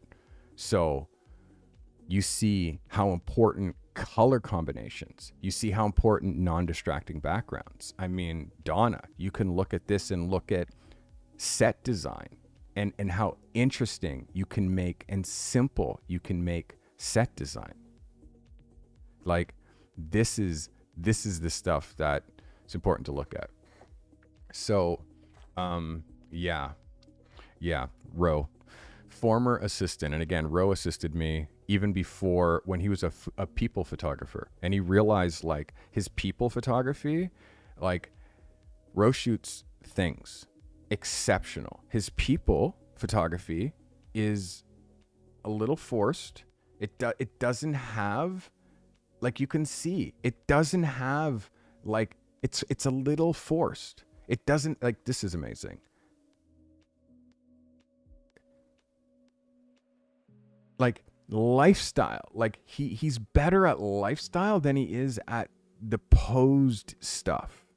But you can see, like, he's getting better at this, but it's coming on the food side. You know what I mean? It's coming from the food side, but you can see this, it doesn't have the same soul, right? Because it's not what he's like, but it took him years of shooting this and wondering why his shit wasn't popping. And then he shot food and beverage, and, like, look at his food, look at his people stuff. Like, it's really impossible to be amazing at people, places, and things. You get one gift. My gift is people. So I'm gifted with shooting people, directing people, dealing with people. Shooting things, shooting places, I can do it, but I'm not hanging my career on it. I'm not showing it. Do you know what I mean? So you can see, it's like, it doesn't have the same soul. Yes or yes. So because of that, imagine, it wasn't hitting. He wasn't hitting until he started doing this. As soon as he started doing this, Now he has a car. He's making more money than he's ever made with his photography. Because guess what? He's way better at doing this. Way better. Still a photographer. He just was in the wrong niche. Does it make sense for you guys? Give me a hey yeah if this is making sense for you. Give me a hey yeah. Yo, give me a hey yeah if that's making sense for you. It's like yes or yes. Our niche is really, it's everything. It really is yes everything. Or yes. So Scott Gunnerson has given a crash course, done a crash course on, number one, he bought a strobe. He bought a light meter. He's teaching himself how to use the strobe and light meter, which he's only had for like about 5 hours. And also, first day with the Wacom tablet, like Scott, everything I tell Scott to do, he does. So the subject is a Dala horse. It's popular in Swedish culture. This is Scott's end screen. Let's go, Scott. I really appreciate all the hard work, dude. You're definitely, Scott bought an R5. He's doing all the things to try to get him to the place where he's making a living with his camera. Tricky as an end screen. For me, this is more of a cover image. It's more of a cover image. The non-distracting, very deliberate photo. It's very, very good, Scott. I'm giving you props for this. Where you're pulling focus from, when you're doing something like this, you can imagine this is where the eye would be. This is also a very predominant part of the horse that I would really like to see this part of the horse in focus. You can see that we have this wave and this part of the horse in focus. So really, it's like this sort of area. If we zoom in here, we have this area in focus, but obviously the bum of the horse, based on the lens that you're using and the nose of the horse, I feel like it's tricky. Like in this case, that means now Storm coming, gifting a membership. Storm, thank you, man. Very nice of you. Thank you. Thank you for gifting a membership. I just inflated my whole place with smoke. Thank you. Appreciate that. So this is one of those things where, because you're using a strobe, the reason that we use a strobe is you can dial the power up. And in this case, you took a light meter reading. The light meter said 5.6, but what you need to shoot this product is probably 16. So you just power up, take a reading. Oh, that's 11. Power up more, take a reading. Oh, 11 and a half. Power up more, take a reading. Oh, now it's 16. Boom. Set your camera for 16 and then shoot it. And now you have F16. And now you have the nose in focus, all of this in focus, and the rest of the thing in focus. And this because you're shooting with strobe and you can control the power. Next thing is, the more experience that you get, your placement of your light is very rudimentary in order to give like a very simple shadow that you're getting this way, which I see. Problem is, you know, as you get a little bit more experience, you start to light a little bit more top down, which has that shadow kind of going underneath itself, which is nice. And then you start getting a little bit of a gradient on the background and blah, blah, blah. And the background's relatively dark and it gets lighter on the ground. Like the more you practice, watch some videos of me shooting in the studio. I don't shoot products, so watch some videos of Scott Cicchino from Tin House shooting in studio. He does great tutorials and he shows exactly how he lights his insane light. So get on, Scott. Very proud of you, because honestly, Mr. Gunnerson has put himself out there and really are trying some really good things. Exposure here, although I know you have a meter and this is in fact normal. But now that you have a light meter, you'll know that sometimes even normal is under. Sometimes normal's under. So my normal is like plus a third or plus a half. So even at normal, I still give myself a little bit more exposure. But again, you need to know what normal is so you can go plus or minus. And you now know what normal is because you have a light meter. That's Scott Gunnerson. Good job, Scott. Good job. I don't think you hit it as an end screen. I think you hit this as a cover. more as a cover than an end screen, but again, experience. Dreadfully Blessed, end screen. 5D Mark II, 125 f5, 100 ISO, shot at 50 millimeter with his 24-70. This is Dreadfully Blessed. Let's go, Dreadfully. You know, I see this, but I feel like it's a bit close.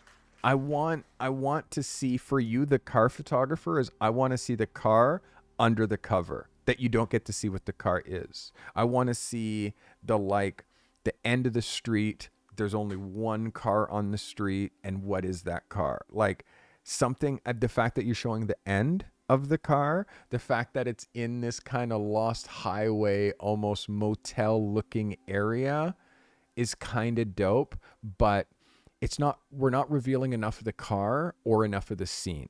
So I'm not getting enough. I want more. I want more scene. Although the idea of an end screen, well, yeah, you got the idea of an end screen, but it's too like close perspective. I need more of an overview. I want to see the kid playing in the pool by himself. I want to see the guy working under the hood. Like, I just want to see like regular life, like a vignette of life, like in kind of a dead end town. Like, that's kind of what I picture for this end screen. Again, great car photographer. You're a great car photographer. There's also some conceptual photos that would have worked for you for the end screen that I've seen you make before. For this one, you shot it at 50. I would have loved to see this looser.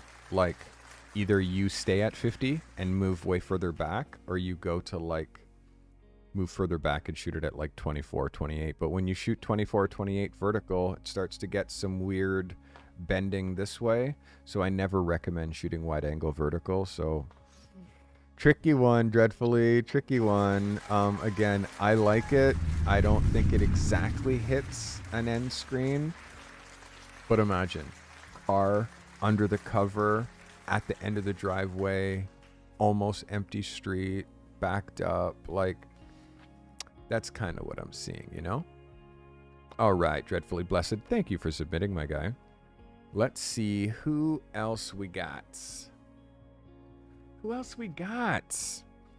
We're almost at 2 hours and 20 minutes. We are almost at the end of our show here, guys, because we got about 4 or 5 more pictures. Let's see who we got here. Explora's PA. 50, 400th of a second, 2.8, ISO 100. This is Explora's PA and his end screen. As an end screen, I think this is pretty close. Pretty close. Like, couple of silly mistakes, but pretty close, man. Like, I'll give it to you. Honestly, I'll give it to you. Small mistakes is how close this train is to this edge. We're going to lose part of that train when we go to print. Like, that tolerance is too close. The next tolerance is how you're cutting his toe on that side, and you're claustrophobically close to his toe on that side. And then your lines are all straight and nice, but that closeness right there on camera right, also too close. So I want, literally, you just need to take one step back, my guy. Like 1-2 steps back, just leave it a little looser. Also, how high you are with the horizon line, what I would do, I would lower myself, because this train is coming in now above his head. I would lower myself so the train is coming in sort of lower than him. You know what I mean? Because again, this horizon line way up here just seems a bit high.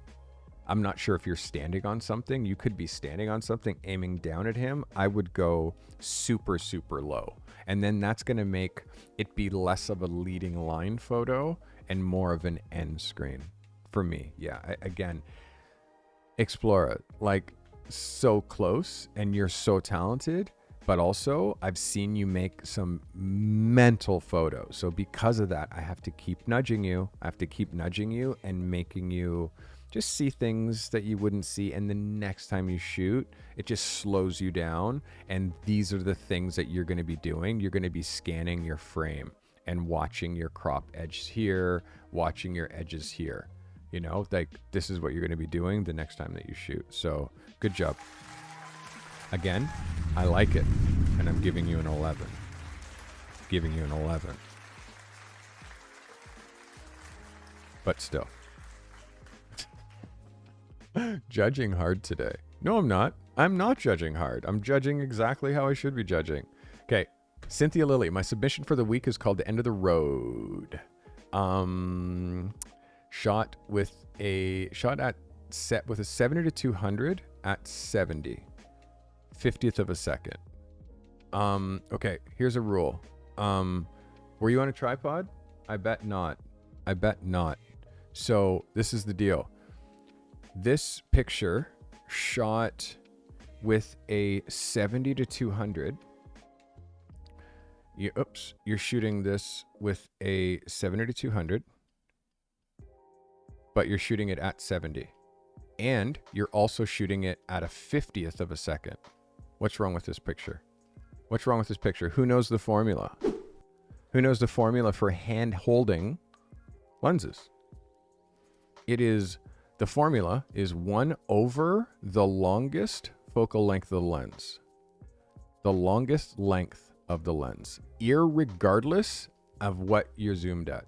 So even if you're shooting at 70, and by the way, you are way, I mean, this is second, not millimeter. This is a 50th of a second, but you're already less than a 50th. You're already less than a 70th, but you're shooting it not even close to the 1/200th of a second that you need to hand hold a 70-200. Camera shake is what happens unless you're using a monopod or a tripod. It's the only time. Like, so when I zoom in to this and look at this really close, this isn't even close to being in focus. And it's because you're shooting at a lens that's a lazy lens, one of these lazy lenses. And note where mine is. Note where mine is, by the way. It's definitely not my camera bank. It's like, it's on my shelf. And what else is over there? My other zoom. Because these are lazy lenses. And especially if you're using this much glass and then shooting at 70, which is like no zoom, there are 28 pieces of glass in here. 28 pieces of glass that your image has to travel through. And it's also pretty heavy. And you're hand holding it and shooting it at a 50th of a second. And in case you're wondering why your images aren't sharp, because you're shooting a picture that could have been shot with a 50 millimeter with a telephoto lens. You don't need to zoom in here. But yes, the zooming in, it gives you flatness and depth and blah, blah, blah, blah. But not when you're doing it at night when there's literally no light, like the light's gone. Like, so this is a photo where the light's gone. It's a camera on a stand, on a street. It's the horizon is going dead center through the frame, which is very, I mean, yes, the guitar is offset, but it's because the horizon is cutting right through the neck. And also this ground business, which I would never take a photo here because it's just boring.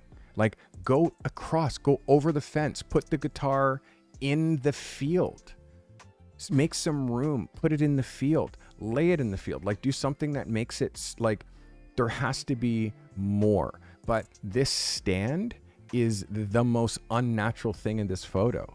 Like, guitar stands don't exist just in nature. So in you trying to jig together something that makes sense as an end screen, it ends up being no. It's like a no. This is what we call a mail-in, like you're mailing in this photo.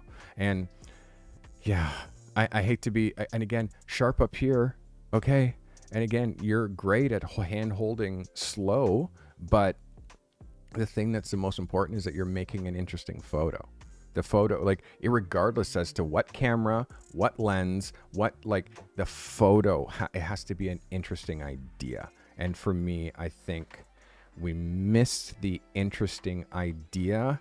And then, unfortunately, trying to say it is an end of the road shot. This isn't an end of the road shot. This is a guitar on the side of the road in a guitar stand. It's nothing end of the road about it. It's just, yeah, for me, this is a miss. And again, if you were shooting my book cover and I gave you that brief, like, okay, I want you to shoot an end of the road shot for me, and then you gave me this shot, your photo would not be on my cover. So, idea and execution. As a photographer, that's all we have, is idea and execution. This as an idea, not great. So, and it's definitely as an end screen. You wouldn't show the front of the guitar, you show the back of the guitar. You would show, it would be on stage, it would be the concert had just, it was over, the concert's over. Or the roadie, the truck, they're loading their gear into the truck. It's like the end of the night. Like, that's an end. And if it's end of the road, if that's what you're saying, then it is literally the end of the road. It's a dead end. There's something that says dead end. There's something that shows the road end, or you don't see, like, you have to see the end of the road. There's got to be some sort of a context there, but this isn't it. This isn't it. For me, this is like trying to just pass off something to your high school teacher and be like, oh, well, what I meant was, and I'm trying to interpret it. It's just like, sorry, not for me. Like, and again, you don't need to sell me anything because you're trying to sell it to yourself. Like, you're the one who's making the work. This work is to get you more work. But if you mail it in, for me, it doesn't matter for me because I'm doing my own work. I have my own career already. I'm trying to help you have yours, and you can't do that if you don't understand the brief, super understand the brief, and also find references of other photographers that are executing ideas at a way higher level than you are, and then imitate those people. Like, that's, you can't do it without references. If you're not looking at, you can't just be, I'm going to shoot a product shot. Okay, what are we going to, let me grab this. It's like, no, it's going to be the worst product shot ever, and you're going to think it's great. That's the problem, is without references, you're doing work that's horrible that you think is great. Which is why no one's making money and you're not progressing. I'm trying to help you make money at the fastest way possible, which is shooting specific work, specific to feed a niche that you've already predetermined. All right, let's get into the next. We got 3 photos left. This is Romeo. Life can be hard and messy sometimes, but we can do hard things to get out of the mess. Hopefully this will be memorable for you. This is an end picture from Romeo. Romeo hung it out there for this one, man. Romeo hung it out there. Romeo, honestly, I'm giving it to you for this one. I'm honestly giving it to you this one. Getting out of the mess is hard, but we can do the hard things. Yeah, this is so raw, and the fact that you put yourself in a garbage can. You put yourself in a garbage can to make this photo. Like, I mean, for me, yes to everything. I just think that it would have even been better if instead of you shooting in the studio, you take your studio lights outside and light this scene with the garbage can, the lid, the garbage on location, just outside in an alley. Like, make it a real editorial photo. Like, that's the thing, because light, shoot it at night. Like, there's so many things that you could do now to take it even further, but the idea For the end page, definitely hits. Definitely hits, my guy. It's great. Definitely hits. And you're getting an 11. Good job. Good job. And again, you hung it out there. Amazing. Well done, Romeo. You gotta hang it out there. Hate to say, you gotta try way harder. All right, that is Unscratched is next. This is an end screen. I like this. Trying to find my niche. I'm drawn to the umbrella of places: a landscape, rural, urban, architecture, modern, real estate, interior. Okay. I tend to incorporate aerial and land-based systems, both in photography and video. This is Unscratched. Unscratched end page. This is strong. This is strong. Like, I have nothing to say. This is strong. This is strong as an end page, but also this is strong as a cover. It shows me your niche. It shows me, like, it's architecture adjacent. It's infrastructure. It's almost too ominous and too good for an end page. As the editor, this is almost too good for the end page. This for me is leaning cover. It's leaning cover to me. Kind of leaning cover on this one. So, but again, I'm giving it to you. I rate it. It's very good. It's very good. This is a great shot. Very, very great shot on Scratch. And again, like, your level has also been coming up. Don't think I'm not watching you. This is very good. Very good. Again, as you get better, I start to just judge you harder. And guys, our last photo of the day comes from G is him. And it says, us free? Shot on the Canon 1DX, 40 millimeter. 250, 5.6, ISO 100. G is him with his end screen, his end page. This is a banger. Very strong, dude. Very statement, very strong. This is a situation where another self-portrait, but made it an end page, made it something that actually hit.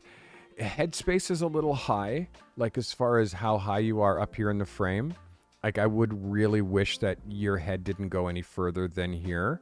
But the flag, the rope, the no shirt, like this, it like, just yes. Everything. Yes. Yes. Yes. That's all I gotta say. Yes. Very, very, very well done. And the tones, the black and white, your detail, sharpness, quality of the image, like post-production. Yes. Yes. Look at you getting better. Let's go. Look at you getting better. Way to go, baby. All right. So here we are now with me having to decide a couple things. First of all, photos of the week. Come up, don't stress. Come up. Me to decide a couple of things. First of all, photos of the week, which you're making it very hard for me to decide photo of the week. Making it very hard. Hola.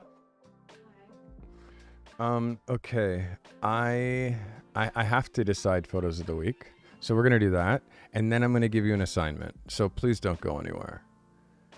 All right. Let's look at photos of the week. And I have to change my camera so you guys can watch Tempo Excited because Cheryl's here.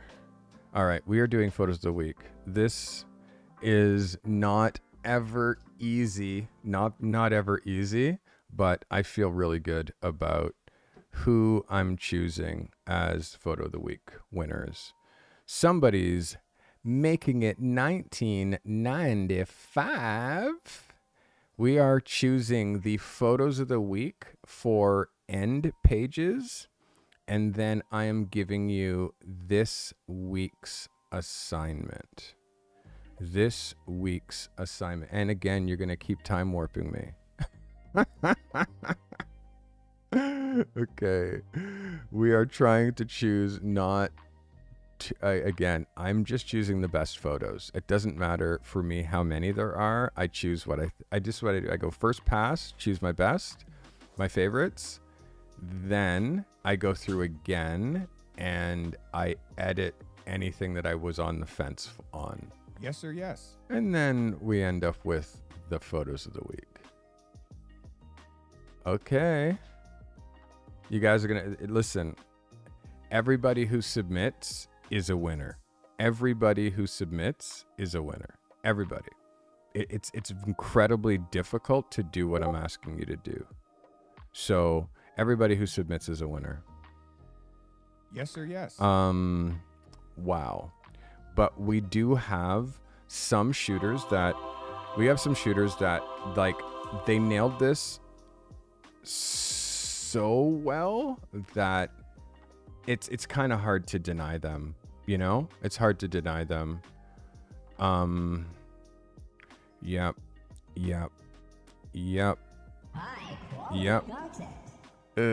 the fence on that one. Fuck. Okay, guys. I'm going to do it differently this week. I'm going to give a couple more photos of the week, but I'm going to pick one overall best in show. We're going to do one overall best in show. Okay. Photos of the week, people. Our first photo of the week. Are you ready? First photo of the week. Our first photo of the week goes to G is him with this photo right here. Carty approved photo of the week. Yo, did we get a new seal of approval? What?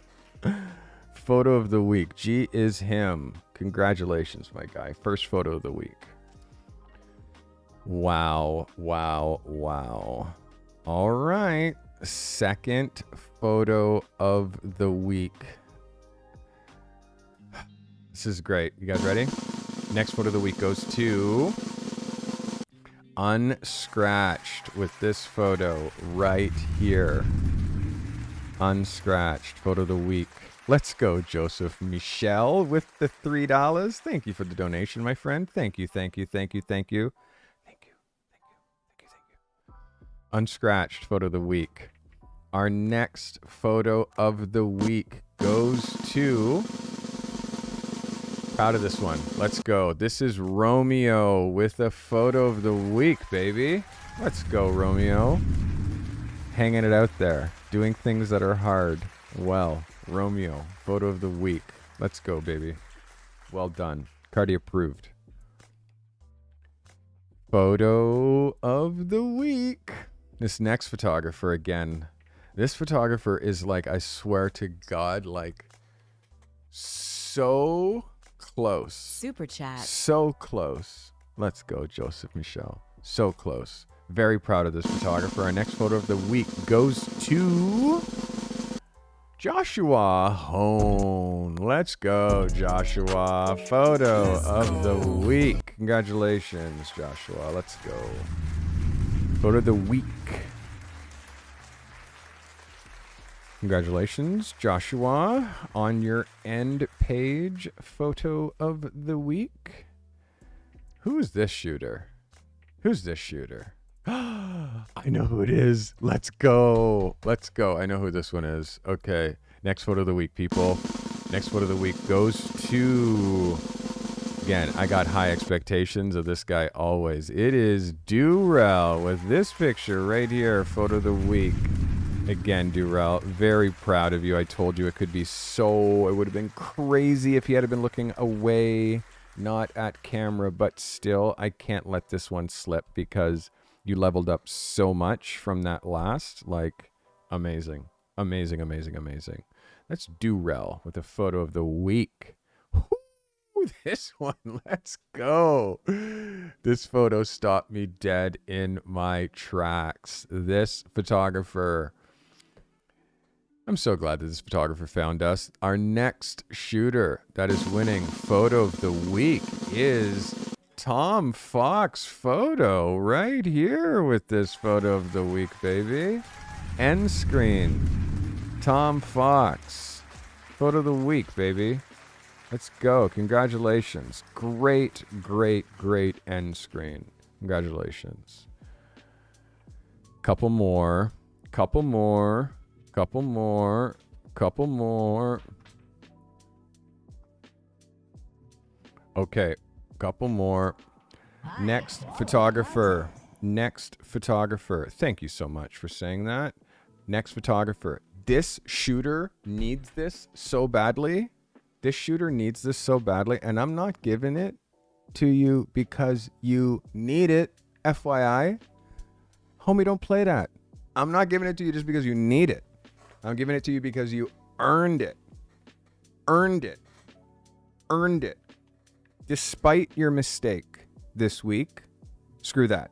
You deserve this. So proud of this photographer. So proud of this photographer. You know her as, they call her the Black Phoenix, baby. Let's go. Photo of the week. End screen.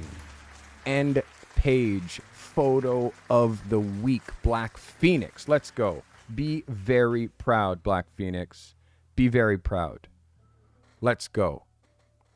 Small little tweaks I could have done to help you get that picture to like a, but you're so close. You're, again, you guys are all my you're all my special cases. I feel like kinship with every single one of you, you know? Honestly, it's so beautiful. Seeing you progress is like, like, honestly, when you progress, I get off on you getting better.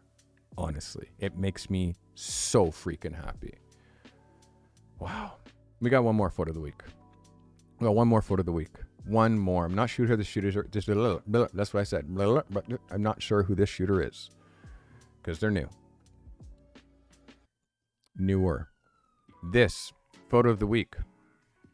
This next photographer. Photo of the week. Photo of the week. His name is Kyle. Let's go, Kyle. Carty approved. Photo of the week, baby. Kyle. Fantastic photo. Fantastic photo, Kyle. Very, very, very good. Very good. Guys, because, because of my new graphics, and, I'd like to also do one honorable mention. First time submitting. This is an honorable mention. This goes to the one they call Wild West. This is an honorable mention for Wild West. Get that color balance right. Watch your framing. You're going to be fine in no time. Wild, Wild West. Well done. But. For something I'm going to do now from now on, we're going to do one thing that we call Best in Show. And Best in Show is my favorite image submitted today. What I think is by far the best photograph submitted today. And this is between two photographs.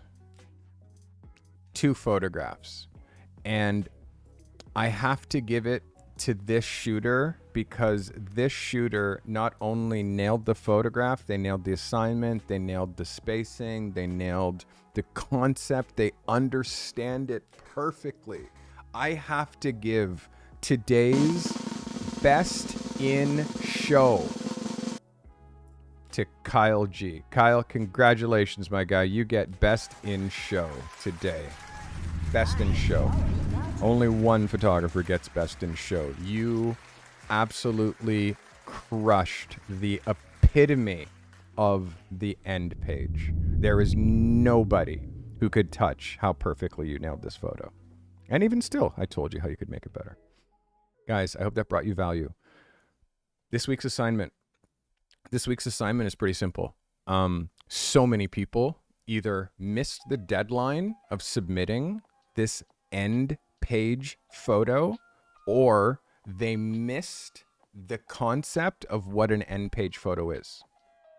So here's the thing.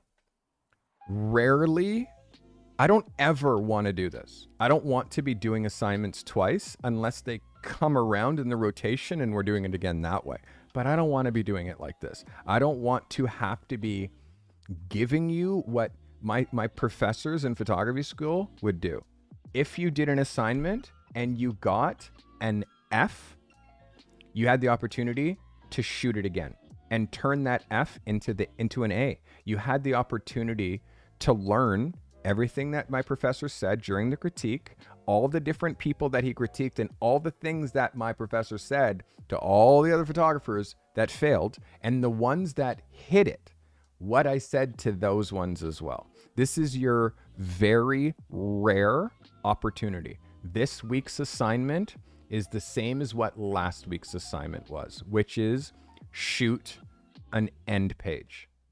If you've shot an end page and failed, take everything that I told you and put that into play on your other picture. If you shot an end screen and won, and I gave you critique on that picture, do another picture that also wins and fix those mistakes that I pointed out. None of us are perfect, eh? You don't ever get to rest on an A. I got an A+. Who cares? That was yesterday. What are you going to do tomorrow? Honestly, don't rest on photos. Don't rest on your laurels. That's yesterday. Seriously, what are you going to do tomorrow? Make another better end screen. That is this week's assignment. It's the same as last week. Guys, I hope today brought you value. Thank you everybody who subscribed. Thank you everybody who became a member. Thank you everybody who gifted memberships. Know that this whole commercial-free system, this whole photo review system, the fact that I'm here for 3 hours reviewing photos, I do this because I have people who pay to have this done. They pay me $10 and I review their photos, and I do it wholeheartedly. I give you all of my attention. No phones, no distractions, just hardcore photo reviews trying to help you get to the next level. For $5 a month, you get access to hanging out with us live during these chats on Tuesdays and Thursdays, as well access to the Discord. We've got a beautiful thing going on. And the masterclass. I got a masterclass coming up on Sunday. If you're not in my masterclass, you got to join the Carty method. You'll see instructions for how to join my masterclass right there. It's a once a month, me to a group sort of a thing where I'm teaching you in massive 2-hour hits how to get to the next level. And I give you all kinds of tasks to do in between the master classes. If you think just doing these assignments are difficult, this is first day. Like, this is the beginning. You get into my system of I'm reviewing your photos, but then you realize you actually want to be a photographer and you jump into the master class. And then I teach you actually how to do it. So that is happening Sunday. Thank you all for watching. I hope this brought you value. I love you lots. Thanks for watching.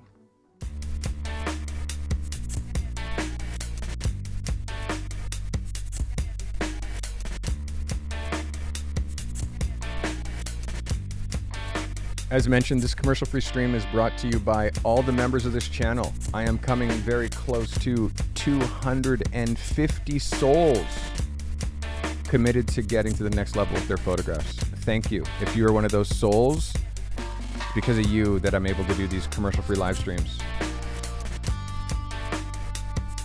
If you became a subscriber recently, you're going to see your name scrolling right across the bottom of my screen right now. Storm Cummin, Stefan, Michael Wade, all you all. If you became a subscriber, you're going to see your name going across the bottom of the screen right now.